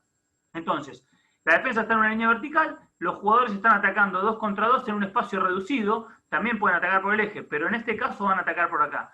Esta situación que tiene siempre la primera opción del jugador con la pelota es el lanzamiento o penetrar, siempre la primera opción es la del que tiene el jugador con la pelota. Después se pueden producir muchas situaciones, como aclaramos la semana pasada, como el azul puede ir a cortinar el jugador que está acá en el poste alto, puede ir a cortinar al jugador del lado opuesto y demás. Pero bueno, aclarado cómo está acá en esta situación de juego, vamos a pasar a la tercera opción, ¿sí? Que acá van a ver muchas flechas, ¿sí? Y la línea punteada. Bueno, la línea punteada quiere decir que es un pase, ¿sí? Pero en el lado fuerte, que es el lado de la pelota, el jugador sigue con la pelota y está la línea punteada que va a ser un pase luego a lo que sería un trencito, que nosotros llamamos trencito, que ahora le voy a explicar en esta situación. Lo que pasa del lado débil, que es donde yo tengo el cursor, que están jugando un 2 contra 2, es que el jugador que está en el poste bajo, ¿sí? Que es que tengo el cursor, va a jugar entre líneas de los dos jugadores, va a intentar atacar por el medio de los dos. ¿Con esto qué quiere lograr? ¿Qué quiero que logre? Que el jugador intente meterse en el medio de los dos y tenga la defensa ocupada. 2 jugadores que estén ocupados con uno, ¿sí? Obviamente el jugador que entra a lo que sería la posición de stack, siempre tiene que estar, en estas situaciones, tiene que estar de frente y no empujando la silla, intentando lo que decimos nosotros mal remar o propulsar todo el tiempo para chocar.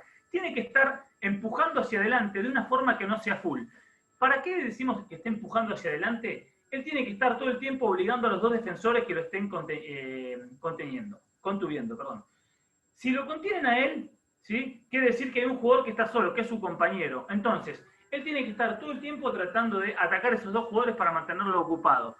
Y el jugador que está arriba en el poste alto, lo que va a hacer, ¿sí? Es venir, dar la vuelta, pasar por detrás de su compañero y va a intentar poner una cortina, ¿sí? En lo que sería en la parte trasera de la silla del jugador que está en el poste bajo.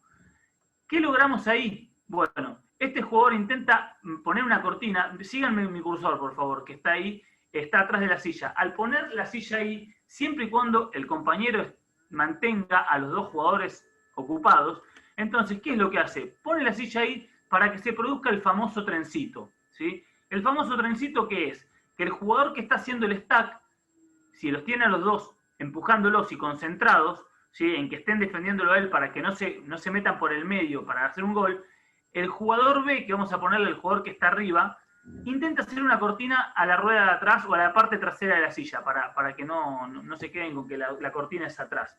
La cortina es atrás y al costado. ¿Para qué? Para que el jugador que está en el poste bajo,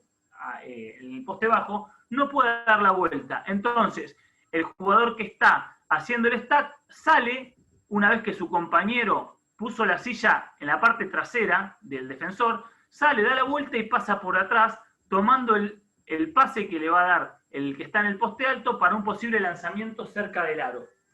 A esta situación nosotros le llamamos trencito, ¿sí? Este es un trencito que se hace por abajo. Factores a tener en cuenta para esta situación, que también se produce mucho en el 5 versus 5 y es una situación muy clara. Factores a tener en cuenta para saber por dónde hacer el trencito es el espacio que hay para realizar el mismo. En este caso, si las 2 sillas de los defensores le dejan un espacio para que pueda hacer un trencito por abajo, porque imagínense que si la silla del poste bajo, la silla roja, estaría más cerca de la línea de fondo, por más de que haga un trencito, se quedan abajo del aro. Y como ustedes saben, en básquet en silla de ruedas, si te encierran contra una línea, vos tenés que volver a entrar a la cancha por el mismo lugar que saliste. No pueden salir y dar la vuelta. Entonces, eso haría de estar encerrados. Como le dije la semana pasada, el mejor defensor en el básquet es la línea, entonces se quedan encerrados. Por eso es importante que ven esta situación de trencito por abajo, que acá está el espacio para que pueda pasar, ¿sí? Este es un trencito por abajo. Bien, terminada esta situación, ¿sí? Obviamente en esta situación se pueden dar pueden pasar muchas cosas en el ataque, muchas decisiones pueden tomar los jugadores que tienen pelota, pero no nos olvidemos que tenemos 12 segundos para tomar las situaciones, y en 12 segundos no es un tiempo muy, muy alto, ¿sí? Para poder tomar muchas decisiones en el básquet en silla, que por el tema de ocupaciones de espacios hay que tratar de aprovechar las posibilidades que tenemos. La siguiente situación, ¿sí? Vamos a pasar a la situación B. ¿Sí? Igual todo esto ustedes lo van a tener para después lo analicen. Empieza exactamente igual, ¿sí? Lo único que cambia acá, con la situación inicial de la primera, es que los dos jugadores están en el poste alto, los dos que atacan. La pelota la tiene en el eje. Obviamente la primera situación, como decimos siempre, es que juegue el 1 contra 1 o tome un lanzamiento, pero en este caso el jugador del eje, el jugador 1, decide pasarle la pelota al jugador 2, que es el jugador que está en el ataque, ¿sí? El jugador azul que está en el ataque derecho, del lado derecho del ataque, ¿sí? Esta es la situación inicial con que empieza el siguiente movimiento, ¿sí? Vamos a pasar, ¿cómo queda? Pasa la pelota, ¿sí? Al eje y se produce exactamente lo mismo. Luego de pasar la pelota, se va hacia el jugador del eje, se va hacia el otro lado y otra vez se ponen a jugar un 2 contra 2. La línea de los jugadores rojos es una línea vertical, ¿sí? Están defendiendo en línea o para los que entienden más del básquet convencional, no los que entienden, sino también es una forma de defender, no los quiero hacer perder con esto, pero como que en esa situación se paran los dos defensores para defender en zona también. Pero bueno, para hablar bien, el vocabulario está en una línea vertical, ¿sí?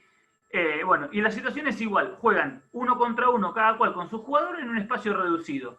La situación se mantiene exactamente igual. Lo que cambia con la situación anterior es que nosotros, ahora, el trencito va a ser en el lado por arriba, es decir, por el poste alto. Acá está bien claro, vamos al lado fuerte de la bola, ¿sí? El lado fuerte de la bola, el jugador está con la pelota y está la línea punteada. ¿Qué quiere decir línea punteada? Es que el jugador va a pasar la pelota al jugador que va a hacer el trencito por arriba. ¿Cuál es la forma acá de hacer el trencito o de jugar esta ofensiva o esta situación de ataque? El jugador que está en el poste alto, ¿sí? Que es este donde está mi cursor, se mete entre líneas de los dos jugadores y juega exactamente igual que en la situación anterior. Tiene que tratar de estar jugando para que los dos jugadores lo defiendan a él. Obviamente, el jugador que está en el poste bajo del ataque, el jugador azul, pasa por detrás, ¿sí? Y si el jugador que está en el medio del stack no mantiene ocupados a sus dos defensores, es muy difícil que se produzca un trencito. ¿Por qué? Porque como hablamos la semana pasada o la anterior, las cortinas, por lo general, son de adentro hacia afuera o de abajo hacia arriba. Y en este caso la estamos haciendo al revés. La cortina, porque para que el trencito se provoque, se produce una cortina, ¿sí? El cual es al revés, la estamos haciendo de afuera hacia adentro, de afuera de la cancha hacia adentro, hacia el eje de cancha. Pero si este jugador que está en el stack los mantiene ocupado, la cortina se da. ¿Por qué? Porque donde uno de estos dos jugadores se destraba o sale, el jugador que está en el stack va hacia adentro. Entonces ya queda jugando 1 contra 1 al lado del aro.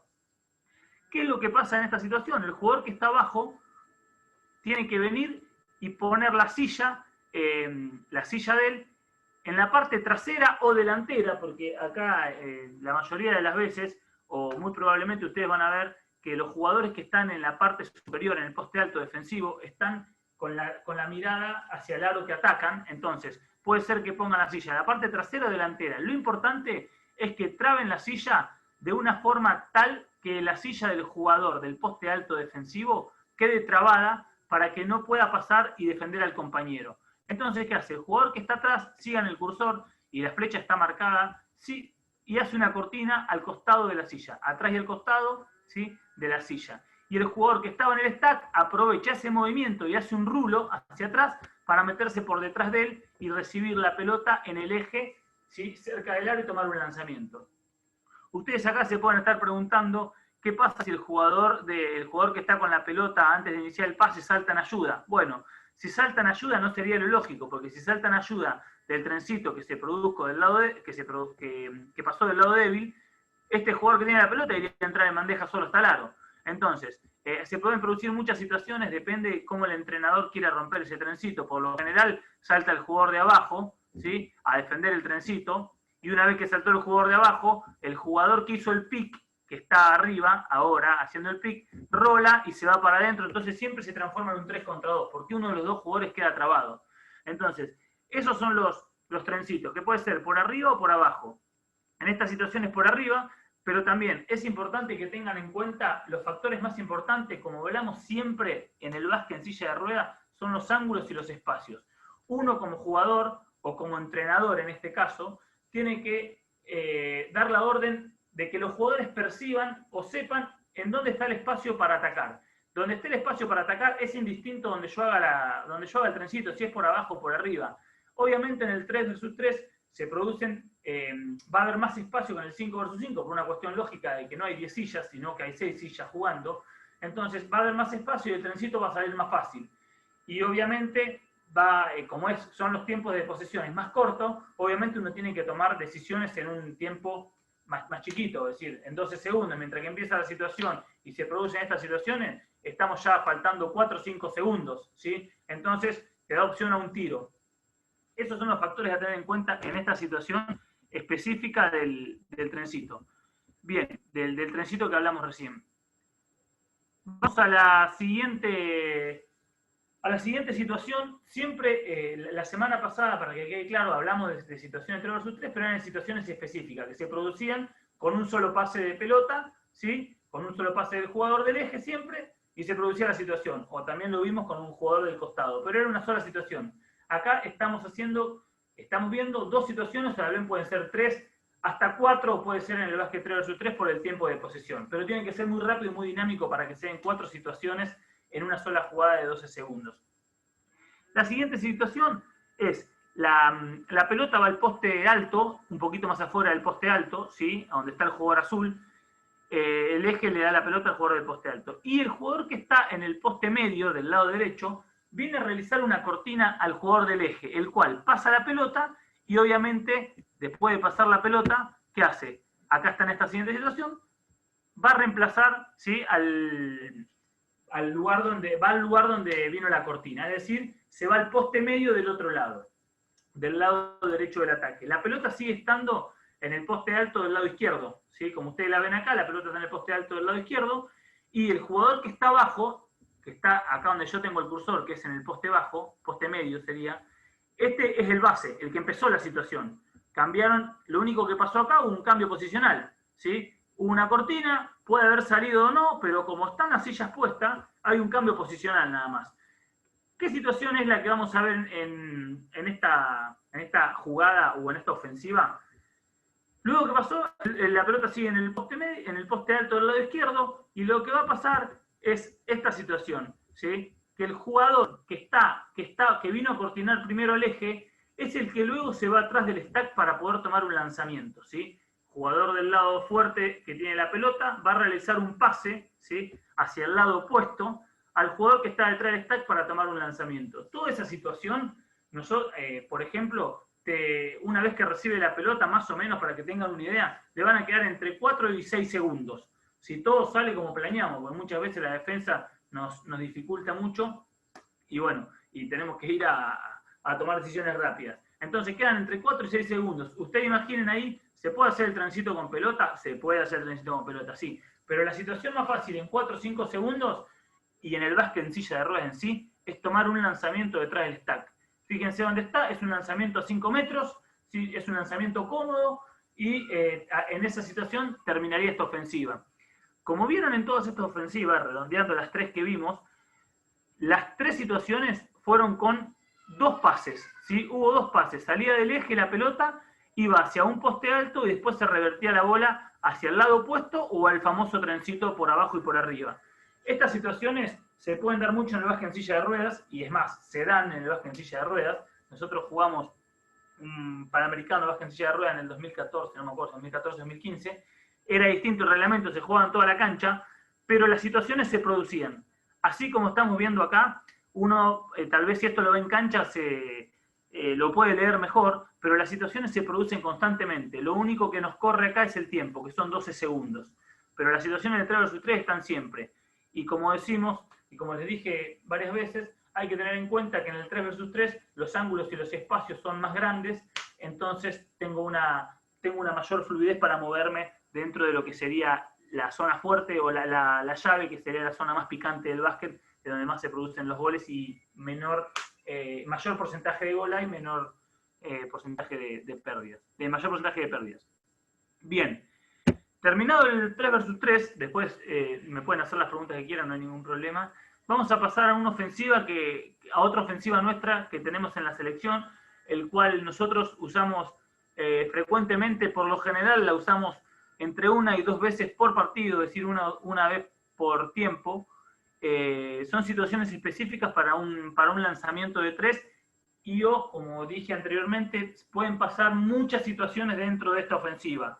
Nosotros la hicimos para que sea de un lanzamiento de 3, pero como le dije, si un defensor pone la silla mal, se come un pick, del lado opuesto no están atentos, se juega 1 contra 1, la situación se termina. Obviamente nosotros la hacemos para un lanzamiento de 3, pero si vos no estás ajustado con el tiempo y no tenés que meter un triple para ganar, para empatar, uno produce la situación que esté más cercana al aro para tirar, porque es el lugar donde hay mayor eficacia y mayor probabilidad de gol, ¿sí? Por un tema lógico, cuanto más cerca tiro del aro, más chance de meterla tengo. Es la lógica, no quiere decir que siempre sea así, pero bueno, es la lógica. Bien, la situación empieza así. Yo les voy a leer abajo y después se los voy a llevar con mis palabras, lo voy a leer despacio, porque muchas veces nos podemos confundir con lo que voy diciendo. Bien, inicio igual que el sistema 2, el que vimos la semana pasada. El base pasa el balón al jugador abierto que en la progresión será quien termine lanzando el triple. Acuérdense de esto, es quien termine lanzando el triple. Una vez que realiza el pase, hay cambio posicional con el jugador del lado opuesto. Bueno, acá ¿qué es lo que pasa? El jugador con el balón, ¿sí? Que está en el eje, y siempre ven que está el eje de cancha, siempre está un poquito más al costado del eje de cancha. No se para bien sobre el eje como está acá, está perfecto, está un poquito hacia el costado y tiene ángulo de pase. Le pasa la pelota al jugador del poste alto, del lado que va a ser el lado fuerte ahora. Y del lado opuesto, el jugador que está arriba va a realizar un cambio posicional con el jugador del eje. Lo único que pasa ahí es un pase al costado, al ataque del lado izquierdo, y hay un cambio posicional entre el jugador del poste alto del lado izquierdo, o el que está atrás del stack, y el del eje. Eso es lo que pasa en esta primera situación. Sí, así se empezaría. Situación 2, les leo y después vamos a las diferentes situaciones que pueden producirse en la continuidad del juego. Jugador con balón pasa la pelota al eje y este revierte al stack al lado opuesto, al base, que espera abierto atrás del stack. Al iniciar el segundo pase, el tirador comienza la carrera hacia afuera y hacia el balón pasando cerca del jugador del eje. Cuando enfrenta al base, con pelota, recibe el pase y toma un tiro de 3. Bueno, acá ¿qué es lo que pasó en esta situación? El jugador que está en el eje, que era el que estaba al principio en esta situación, atrás del stack, va a recibir un pase, ¿sí?, al eje, y luego va a dar el pase al que es al base natural, ¿sí?, que está atrás del stack. Pero el jugador que empieza con la pelota en este cuadro es el jugador que va a terminar tomando un triple. Luego que pasa la pelota al del eje, empieza una leve carrera hacia afuera, ¿sí?, siempre y cuando hay que ver quién es el jugador, cómo tira los lanzamientos, cómo realiza en realidad. Si lo tira con carrera, sin carrera. Por lo general, los lanzamientos en línea de triple en básquet en silla de ruedas son en movimiento. Muy pocas veces se ve un lanzamiento de triple a posición fija, pero se ve, hay jugadores que lo hacen. Pero bueno, el jugador que en este caso tiene la pelota, el cual la pasa al eje y luego pasa al otro poste, atrás del stack, es quien empieza una carrera hacia afuera al lado contrario. ¿Para qué? Para recibir la pelota y tomar un eje. Y tomar un lanzamiento de triple. Obviamente puede ser doble, puede ser cualquier lanzamiento. En esta situación se producen o se pueden producir muchas situaciones de juego, pero bueno, nosotros la tenemos contemplada para que puedan tomar un lanzamiento de 3. ¿Sí? Esto es lo que pasa en este cuadro. Vamos al siguiente. Continuidad, opción 1. La primera opción, si no sale esa que dijimos recién. Jugador con balón pasa la pelota al eje y este revierte al del lado opuesto, al base, que es el que está en el costado atrás del stack, que espera abierto atrás del stack. Al iniciar el segundo pase, el tirador empieza la carrera hacia afuera y hacia el balón, pasando cerca del jugador del eje. Cuando enfrenta al base con pelota, recibe el pase y la pantalla del jugador del eje para tomar un tiro de 3 puntos sin defensa. Bueno, esta situación es similar a la anterior. Lo único que cambia o que va en ayuda del tirador, del que va a lanzar, que es donde tengo el cursor yo arriba, lo único que cambia es que el jugador del eje que pasó la pelota al que está atrás del stack, luego de pasarla, le va a hacer una cortina, ¿sí?, una cortina al jugador que salió en carrera para tomar el triple. Eso es lo único que cambia, que va a tomar el triple con una cortina, ¿sí? Lo único que cambia de la situación anterior. Después, la siguiente situación, no le voy a leer porque se lo voy a explicar con palabras porque me parece que es un poco más, leyéndolo va a ser un poquito más engorroso y así lo vamos a entender mejor. misma situación, ¿sí? Una vez que el jugador que tiene la pelota pasa el balón al del eje lo pasa al que sigue siendo el base, ¿sí? Que llegó hasta esa posición, recibe la pelota y el jugador que pasó la pelota al principio sigue haciendo lo mismo, se va hacia afuera de la línea de triple para tomar una leve carrera para el lanzamiento. Pero ahora se le suman dos jugadores que van a hacer la cortina, el jugador del eje que hizo la cortina anteriormente y el jugador que pasa la pelota, que es el base. Pasa la pelota y la línea verde, y que se frena ahí, que tiene como si fuese un borrador, son las dos cortinas que va a recibir el jugador. ¿Qué pasa acá? Recibe dos cortinas, ¿por qué? Porque muchas veces el equipo rival se da cuenta de esta situación, porque uno juega, por lo general está jugando afuera, está jugando muy afuera, muy cerca de la línea triple, entonces empiezan a darse cuenta de que va a haber un lanzamiento por la parte externa, ¿sí? Y que no están jugando un juego interior, o también porque leen quién es el jugador que va a dar la vuelta, y bueno, y una vez que se empiezan a conocer los jugadores, las defensas empiezan a no a defender mejor, pero sí a leer las situaciones. Bueno, y lo que pasa en esta situación es lo mismo, sigue siendo lo mismo. Los tres cuadros, el jugador que recibió la pelota en el lado izquierdo del ataque termina tomando un triple del mismo lugar. En la primera situación lo tomaba solo, en la segunda la tomaba con un pick del jugador del eje, y en la tercera situación, que es esta, toma el lanzamiento con dos cortinas, ¿sí? o dos stack, como quieran llamarlo, o dos pantallas. Por lo general son dos cortinas para que el jugador no lleguen a defenderlo, o dos pantallas, como le llamen. ¿Sí? Entonces, la situación es la misma. Termina tomando un lanzamiento de línea de triple, por lo general, como le dije, es el movimiento. ¿Sí? Vamos a la siguiente situación. Bien, ahora lo que cambia es lo mismo, viene a tomar el tiro de afuera, ¿sí? Viene a tomar el tiro con una cortina del jugador que está en el eje, la línea verde que ven que sale del eje. El jugador sigue pasando la pelota, el que es el base natural sigue pasando la pelota. Pero, ¿qué pasa acá? El jugador que va a tomar el lanzamiento no es el jugador que en los primeros tres cuadros salía. Es el jugador que está en el poste bajo. ¿Por qué? El jugador que está en el poste alto, que había recibido la pelota, se mete en un posible stack o posible cortina, ¿sí? O una cortina falsa, para que el jugador del poste bajo salga y dé la vuelta para un posible lanzamiento.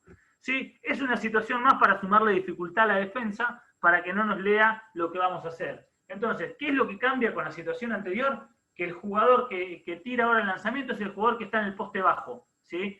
Después de recibir una cortina falsa, porque es una cortina que es de afuera hacia adentro, puede ser que se produzca la situación. Si ustedes me pueden decir, y si la cortina se produce, ¿el jugador puede hacer trencito? Sí, puede hacer trencito y hacer el gol de abajo del aro, obviamente mejor. Puede ser que gane 1 contra 1, el jugador que está en el poste alto, que era el que lanzaba, también. Pero bueno, llegado a la situación que nosotros queremos que pase, es que tire la pelota de 3, el jugador que está iniciando la ofensiva en este cuadro, en el poste bajo. ¿Sí? Es exactamente lo mismo, pero lo único que cambia es el tirador. Bueno, acá vamos a este cuadro que hicimos al principio, y acá está lo de las diferentes opciones. Tiene muchas opciones que pueden pasar, ¿sí? Si, por ejemplo, me salen al tiro, uno de los jugadores pasa por el medio, las pantallas son malas, pasa por el medio, me salen al tiro. Bueno, se pueden producir muchas situaciones.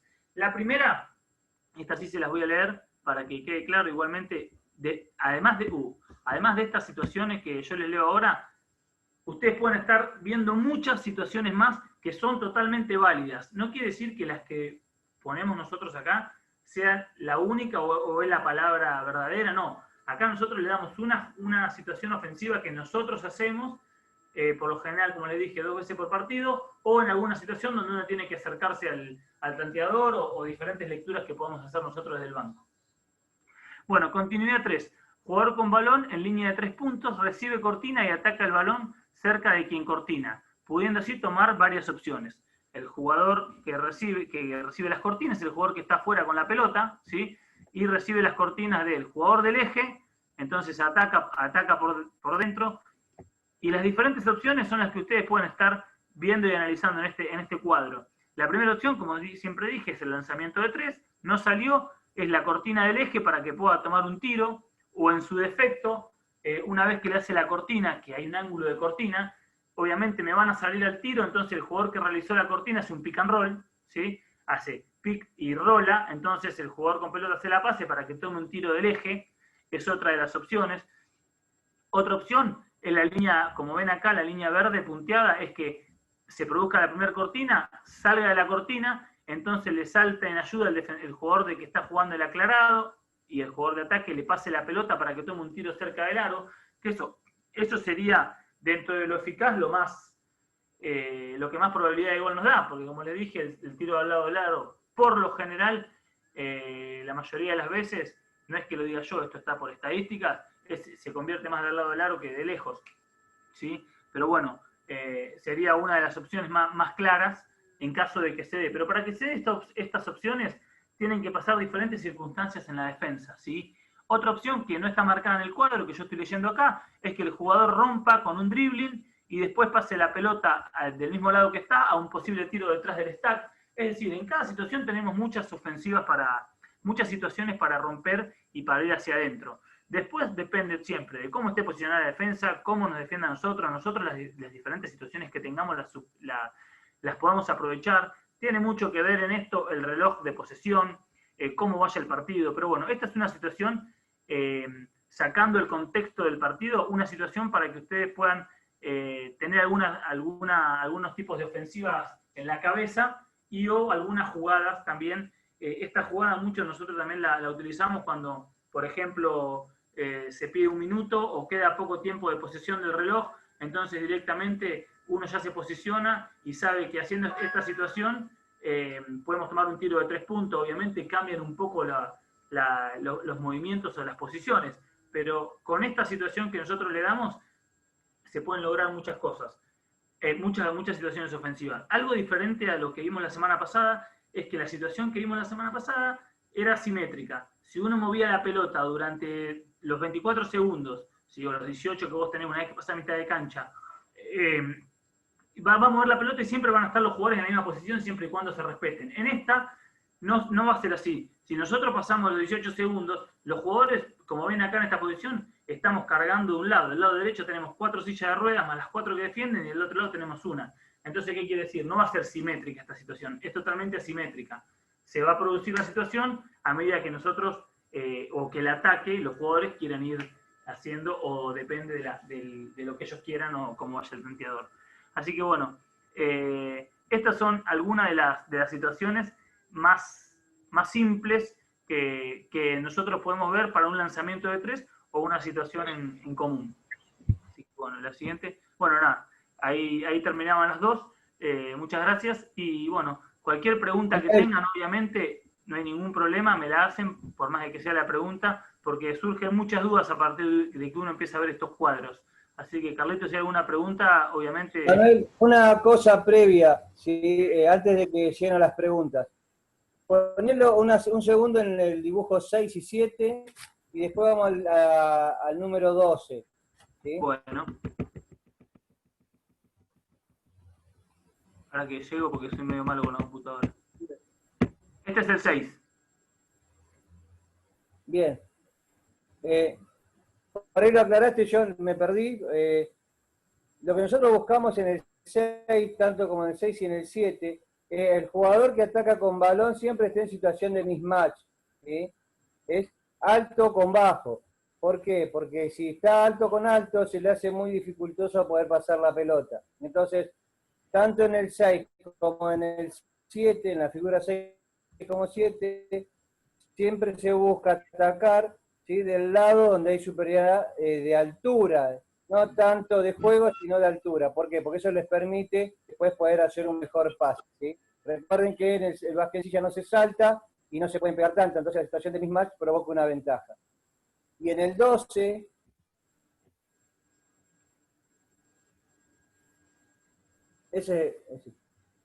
perdón, sí, el 12. Si se fijan, ven que el jugador que viene de afuera hacia el eje y el del eje hacia el lado de afuera, el jugador que viene de afuera va por dentro y el del eje va por fuera. Esto generalmente se hace para provocar alguna situación de pick and roll previa. Esa es una de las cosas que hablaba Manuel, que en el juego se pueden producir un montón de cosas, pero siempre se recomienda en el básquet en silla, que el jugador que viene de afuera hacia adentro, perdón, vaya por el lado de adentro para ver si puede provocar alguna situación de pick and roll o pick and pop. Perdón, Manuel, pero la anoté yo y te iba a terminar respondiendo. No, perfecto, está buenísimo. Gracias. Eso que dijo Carlitos, que está en la situación 6 y 7, es algo que se busca mucho en el básquet en silla de ruedas, que es esto que dijo el mismatch, es que el jugador grande sea el jugador que ataca a uno chiquitito, para que si no se produce nada al lado contrario, pueda tener un tiro. Como saben, el chiquito no le va a llegar arriba, entonces pueda tener un tiro cómodo. Gracias, Carlitos. Sí, yo no lo había dicho. Gracias. Ahora no sé si hay alguna pregunta. Obviamente, como les digo, van a surgir. De acá ustedes pueden decir, sí, pero puede pasar que se haga una cortina del lado ciego. Pueden pasar 10.000 cosas. Yo solamente les puse algunas situaciones para que puedan leer del básquet de 3 vs 3 y 5 vs 5. Después pueden pasar muchas cosas. Y a medida que uno va teniendo... tiene años en el básquet en silla de ruedas, si ahora hay algún jugador acá que tiene muchos años en el básquet en silla de ruedas, se le van a ocurrir 10.000 cosas más, o tal vez no, depende de lo abierto que uno sea para atacar o para producir las situaciones ofensivas. Pero no nos olvidemos que siempre lo que queremos en una situación ofensiva es que haya un gol, ¿sí? Entonces, estas son las situaciones que por ahí nosotros vemos más fáciles para poder explicar y que haya una situación de gol. Bien, Manuel, hay una pregunta acá que dice si los jugadores en el 3x3, justo pasó una ambulancia, perdón. Si los jugadores en el 3x3, cuando están atacando, tienen que salir todos de la zona. Cuando están atacando... Que debe ser de la zona restrictiva o de la llave. Cuando están atacando, ¿qué quiere? La pregunta es si hay zona. Para mí, cuando toman el rebote, ¿sí? Sí. Sí tienen que salir de la zona. Obviamente ningún jugador, una vez que se toma el rebote, tiene que salir de la zona. Sí tiene que salir de la zona de 3. La pelota tiene que salir de la zona de 3, ¿sí? Claro. O de afuera de la línea de 3. Tiene que salir. Claro. La que sale es la pelota. La pelota es la que una vez que sale y pasa la línea de triple, habilita a poder atacar.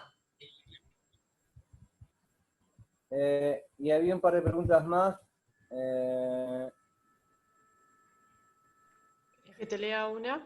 Bueno, si metodológicamente arrancamos con defensa pasiva. Sí, si metodológicamente la pregunta. Sí, si vos el ataque, cuando estás haciendo este sistema de ataque, arrancás con defensa pasiva. O bien, arrancás del 5 versus 0 y después con defensa pasiva. Cuando estamos haciendo el ataque, empezando a entrenar en el club o en la selección, yo empiezo con 3 versus 0, ¿sí? Obviamente explicando todas las situaciones de forma global. Después voy al 3 versus 3 y después voy al 3 versus 3 de forma activa, que ya sería que la defensa no se deje ganar. Lo que pasa muchas veces en el básquet convencional, el básquet en silla de ruedas, es que los jugadores que están defendiendo ya saben lo que está practicando el que ataca. Entonces te traban la situación. En el básquet en silla de ruedas pasa muchísimo, y acá hay muchos jugadores que hemos jugado el básquet convencional y hay otros que juegan el básquet en silla de ruedas. Entonces saben, cuando el equipo que está practicando la ofensiva de un lado, el otro lo está mirando del otro, lo más probable es que después te traben la ofensiva porque saben lo que vos vas a hacer. Entonces, por eso lo explicamos primero de forma global y luego vamos a explicarlo con una defensa pasiva, luego pasiva. Después pasamos al analítico, situación por situación. Esto es lo que vimos en la clase 2. Y después pasamos a lo que sería el 3 versus 3 fuerte. Si la situación, la defensa, provoca la situación para que no me salga la jugada que estoy practicando, sale otra, ¿sí? Pero siempre vamos así, de esa forma, global, pasivo, analítico, y después vamos al 3 versus 3 fuerte. ¿Y en el 5 versus 5? Exactamente igual. Empezamos con 5 versus 0, y después pasa exactamente lo mismo. Empezamos con una defensa 3 versus 0, después vamos al analítico y después terminamos con la defensa fuerte. Pero como les dije anteriormente, la mayoría de las veces los jugadores te traban porque saben el ataque que va a hacer el que está jugando, pero terminamos siempre, para terminar la ofensiva, se termina jugando fuerte. Fuerte sería de forma activa, lo que sería un partido salvando las diferencias, ¿no? Bien. Acá hay una pregunta que tiene que ver ya más con lo defensivo, ¿sí? Que esto lo vamos a responder la semana que viene cuando hablemos prácticamente, o toda la charla de defensa. Porque dice cómo evitar un doble stack bajo, ¿sí?, para un lanzamiento. Pero tiene que ver con una situación defensiva que la vamos a explicar la semana que viene. Está bien. Hay 2 o 3 preguntas más, pero ya son mucho más técnicas, así que se las voy a responder, las vamos a responder a través del grupo. Está bien, sí, no hay problema. Es decir, las podemos responder ahora, no hay problema, se las puedo decir, pero todo tiene que ver con la calidad de jugadores que tenga y la calidad de jugadores que ataquen, de dónde sea el lanzamiento, cómo posicionar la silla para salir. Se las puedo decir de forma oral, pero si no ven el dibujo, tal vez no les quede claro o los maree más. Pero todas las situaciones defensivas son defendibles en la primera situación. Después, a raíz de eso, se pueden producir otras situaciones porque uno, al saltar a la parte fuerte, descompensa en otro lado siempre. Si yo salto al tirador, descompenso la defensa en algún otro lugar y se pueden producir ángulos y espacio para que se produzca un pick and roll. Entonces, se puede saltar al tirador, pero también tengo que tener en cuenta de no descompensar el lado débil o alguna parte del juego. Bien. Acá me llegó por mensaje que el doble stack también puede ser una doble pared o una doble pantalla, ¿sí? Para los que es basquetbolistas de silla de ruedas, es una doble pared. Para el básquet actual son una doble pantalla. O doble stack, como le decimos nosotros.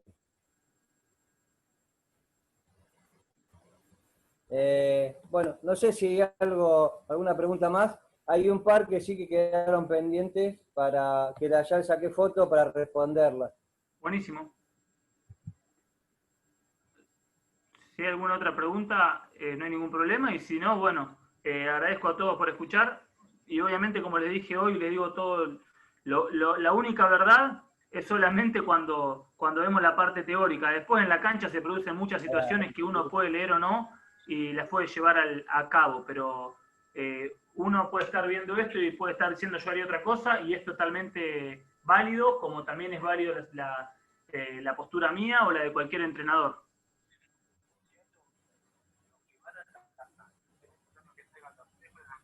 La pelota y se puede quedar como una imagen. Bien. Nada más, entonces preguntas que quedan pendientes, sí, algunas preguntas para responder, que ya las vamos a responder en el grupo, para que queden más claras. Desde ya, muchísimas gracias a todos, sí, obviamente agradecer nuevamente a la Fundación y a la Federación por permitirnos estas charlas y esta capacitación. Queda pendiente, obviamente, lo de las preguntas y lo que le vamos a mandar ahora con respecto a los trabajos prácticos. Si no, tengan paciencia, que lo vamos a mandar entre mañana y pasado, porque tenemos que terminar de diagramar unas cosas. Así que, bueno, desde mi parte, muchísimas gracias por todo y será hasta el martes que viene. No, muchas gracias a todos. Perdón, una cosa más. En caso que alguien tenga dificultad con el playbook, por favor, mande un correo a la federación, ¿sí?, al mail de la federación, así sabemos cuánta es la cantidad de gente que no lo sabe, como para poder armar un Zoom, ¿sí? Así que bueno, es más que todo eso. Desde ya, muchísimas gracias y nos veremos el martes que viene. Chao, gente, hasta luego. Gracias. Chao, muchísimas gracias. Muchas gracias, chao. Chao, gracias, que estén bien. Chao. Chao, gracias. Chao, gracias a todos. Chao, Power, Beta.